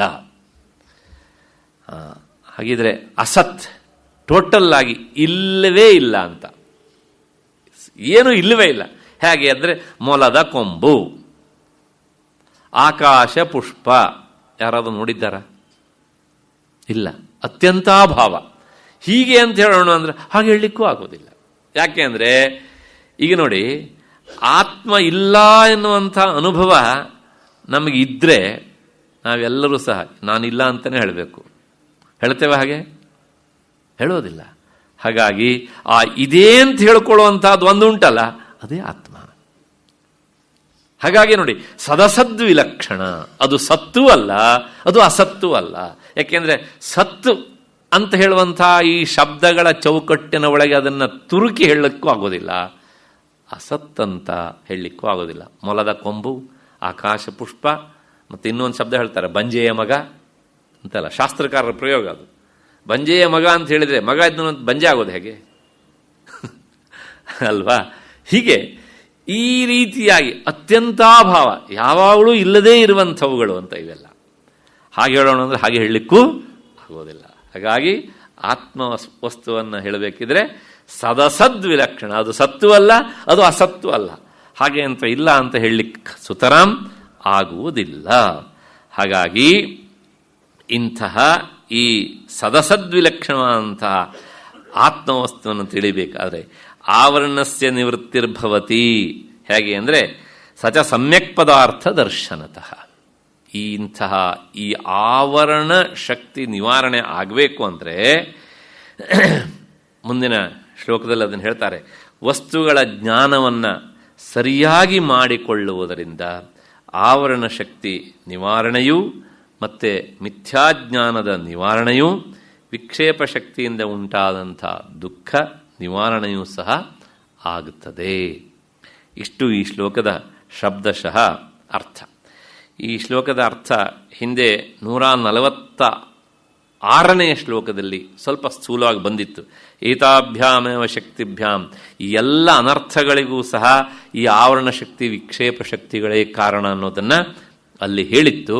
ಹಾಗಾಗಿ ಮತ್ತೆ ಒಮ್ಮೆ ಅದನ್ನು ನೆನಪಿಗೆ ತಂದುಕೊಂಡು ಈ ಆವರಣ ಶಕ್ತಿ ಮತ್ತು ವಿಕ್ಷೇಪ ಶಕ್ತಿಗಳ ನಾಶ ಆಗಬೇಕಾದ್ರೆ ಮೊದಲ ಆವರಣ ಶಕ್ತಿ ನಾಶ ಹೇಗಾಗಬೇಕು ಅಂದರೆ ಸಮ್ಯಕ್ ಪದಾರ್ಥ ದರ್ಶನತಃ. ನಾನು ಹೇಳಿದ್ನಲ್ಲ ಸದಸದ್ವಿಲಕ್ಷಣ ಅಂತ, ಹೀಗೆ ಮತ್ತೆ ಮತ್ತೆ ಅದನ್ನು ವಿಚಾರ ಮಾಡುವುದೇ ಸಮ್ಯಕ್ ಪದಾರ್ಥ ದರ್ಶನ.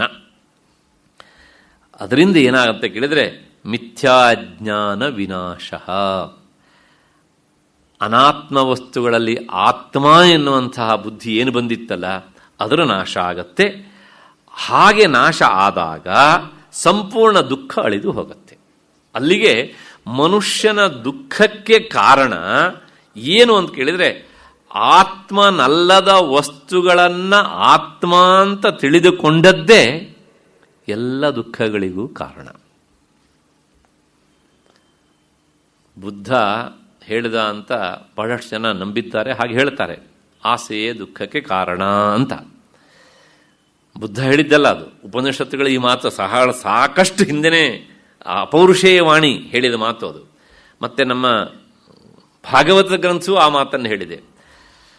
ಬುದ್ಧ ಹೇಳಿದ್ದಾನೆ, ಅದನ್ನು ಈ ಉಪನಿಷತ್ತು ಮತ್ತು ಭಾಗವತಾದಿ ಗ್ರಂಥಗಳನ್ನು ನೋಡದೇ ಇರುವಂಥ ಜನ ಬುದ್ಧ ಹೇಳದ ಅಂತ ಅವನಿಗೆ ಒಂದು ಟೈಟ್ಲನ್ನು ಕೊಟ್ಬಿಟ್ರು. ಹಾಗಾಗಿ ಪ್ರಾಯಶಃ ಅವನು ಬದುಕಿದ್ದಿದ್ರೆ ಇಲ್ಲರಪ್ಪ ನಾನು ಹೇಳಿದ್ದಲ್ಲ ಇದು ಉಪನಿಷತ್ತಲ್ಲಿ ಒಂದು ಮಾತು ಅಂತ ಹೇಳ್ತಿದ್ದ ಅಂತ ಕಾಣುತ್ತೆ. ನಮ್ಮ ಜನರಿಗೆ ಒಂದು ರೀತಿ ಭಾವನೆ ಬಂದುಬಿಟ್ರೆ ಆ ವ್ಯಕ್ತಿಯೇ ನಿಜವಾಗಿ ಅಲ್ಲ ಅಂತ ಹೇಳಿದ್ರು ಸಹ ಒಪ್ಕೊಳ್ಳೋದಿಲ್ಲ. ಹೀಗೆ ಅಷ್ಟರ ಮಟ್ಟಿಗೆ ಒಂದು ರೀತಿ ಹಠ ಕಟ್ಟಿ ಅವರಿಗೆ ಅದನ್ನು ಒಪ್ಸೇ ಬಿಡಬೇಕು ಹೀಗೆ ಅಂತ. ಇಂತಹ ಸ್ಥಿತಿಯಲ್ಲಿ ಆಸೆಯೇ ದುಃಖಕ್ಕೆ ಕಾರಣ ಅಂತ ಬುದ್ಧ ಹೇಳ್ದ ಅಂತ. ಪ್ರಶ್ನೆ ಇಷ್ಟೇ, ಆಸೆ ಅನ್ನೋದು ಯಾವನಿಗಿರ್ತದೆ ಅಂತ ಕೇಳಿದರೆ, ಅನಾತ್ಮ ವಸ್ತುಗಳನ್ನೇ ಆತ್ಮ ಅಂತ ಯಾವನು ತಿಳ್ಕೊಳ್ತಾನೋ, ಅಂದರೆ ಜಡ ವಸ್ತುಗಳಲ್ಲಿ ಆತ್ಮಬುದ್ಧಿ ಶ್ರೇಷ್ಠತ್ವ ಬುದ್ಧಿ ಯಾವನಿಗಿರ್ತದೆಯೋ, ಹೆಚ್ಚೆಚ್ಚು ಶ್ರೇಷ್ಠ ಬುದ್ಧಿ ಇದ್ದಷ್ಟು ಹೆಚ್ಚೆಚ್ಚು ಆಸೆ ಬರ್ತದೆ. ಅಂಡರ್ಲೈನ್ ನೆನ್ಪಿಟ್ಕೊಬಿಡಿಬೇಕಿದ್ರೆ, ಜಡವಸ್ತುಗಳೇ ಶ್ರೇಷ್ಠ, ಅವುಗಳಲ್ಲಿ ಆತ್ಮಬುದ್ಧಿ ಯಾರಿಗಿರ್ತದೆಯೋ ಅವರಿಗೇನೇ ಆಸೆ ಹೆಚ್ಚಾಗಿರ್ತದೆ. ನೋಡಿ, ಆ ಆಸೆ ಹೆಚ್ಚಾಗಿರ್ತದೆ ನೋಡಿ. ಹೆಚ್ಚು ಸಂಪತ್ತನ್ನು ಕೂಡಿ ಹಾಕುವುದು ಜಡವಸ್ತು ಹೌದು ಅಲ್ವೋ? ಹೆಚ್ಚು ಆಸ್ತಿ ಮಾಡುವುದು ಜಡವಸ್ತು ಹೌದು ಅಲ್ವೋ? ಹೆಚ್ಚು ಸೈಟ್ ತಗೊಳ್ಳೋದು ಜಡವಸ್ತು ಹೌದು ಅಲ್ವೋ? ಹೆಚ್ಚು ಮನೆಗಳನ್ನು ಕಟ್ಟೋದು ಜಡವಸ್ತು ಹೌದು ಅಲ್ವೋ? ಯಾಕೆ ಕಾರಣ ಅಂದರೆ ಅವುಗಳಲ್ಲಿ ಅತ್ಯಂತ ಪ್ರೀತಿ. ಎಷ್ಟು ಪ್ರೀತಿ ಕೇಳಿದರೆ ಅವುಗಳೇ ನಾನು, ನಾನು ಬೇರೆ ಅವುಗಳು ಬೇರೆ ಅಲ್ಲ, ಅವುಗಳೇ ನಾನು ಹೀಗೆ ಅಂತ. ಹಾಗಾಗಿ ಏನಾಗುತ್ತೆ ಕೇಳಿದರೆ, ನಮಗೆ ಈ ಜಡವಸ್ತುಗಳಲ್ಲಿರುವಂತಹ ಪ್ರೀತಿಯಿಂದಾಗಿ ಆ ಜಡವಸ್ತುಗಳೇ ನಾನು ನಾನು ನಾನು ನಾನು ಅಂತ ಹೇಳ್ತಾ ಹೇಳ್ತಾ ಕೊನೆಗೆ ಏನಾಗುತ್ತೆ ಕೇಳಿದರೆ, ಈ ಮನೆಯೇ ನಾನು, ಈ ಸೈಟೇ ನಾನು, ಈ ಕಾರೇ ನಾನು, ಈ ಆಸ್ತಿಯೇ ನಾನು, ಈ ತೋಟವೇ ನಾನು ಹೀಗೆ ಅಂತ. ಕೊನೆಗೇನು ಕೇಳಿದರೆ, ಮನೆಯಲ್ಲಿ ಕಟ್ಟಿದ ಈ ಗೋಡೆಯೇ ನಾನು. ಹಾಗಾಗಿ ಯಾರೋ ಮಕ್ಕಳು ಬಂದು ಸ್ವಲ್ಪ ಗೋಡೆ ಸ್ವಲ್ಪ ಕೆರೆದ್ರೆ ಇವರಿಗೇ ನೋವಾಗ್ತಾ ಇರ್ತದೆ ಹೀಗೆ ಅಂತ. ಅಷ್ಟರ ಮಟ್ಟಿಗೆ ಇದರೊಳಗೆಲ್ಲ ಅಭೇದ ಬುದ್ಧಿ ಬಂದುಬಿಡ್ತದೆ ಹೀಗೆ ಅಂತ.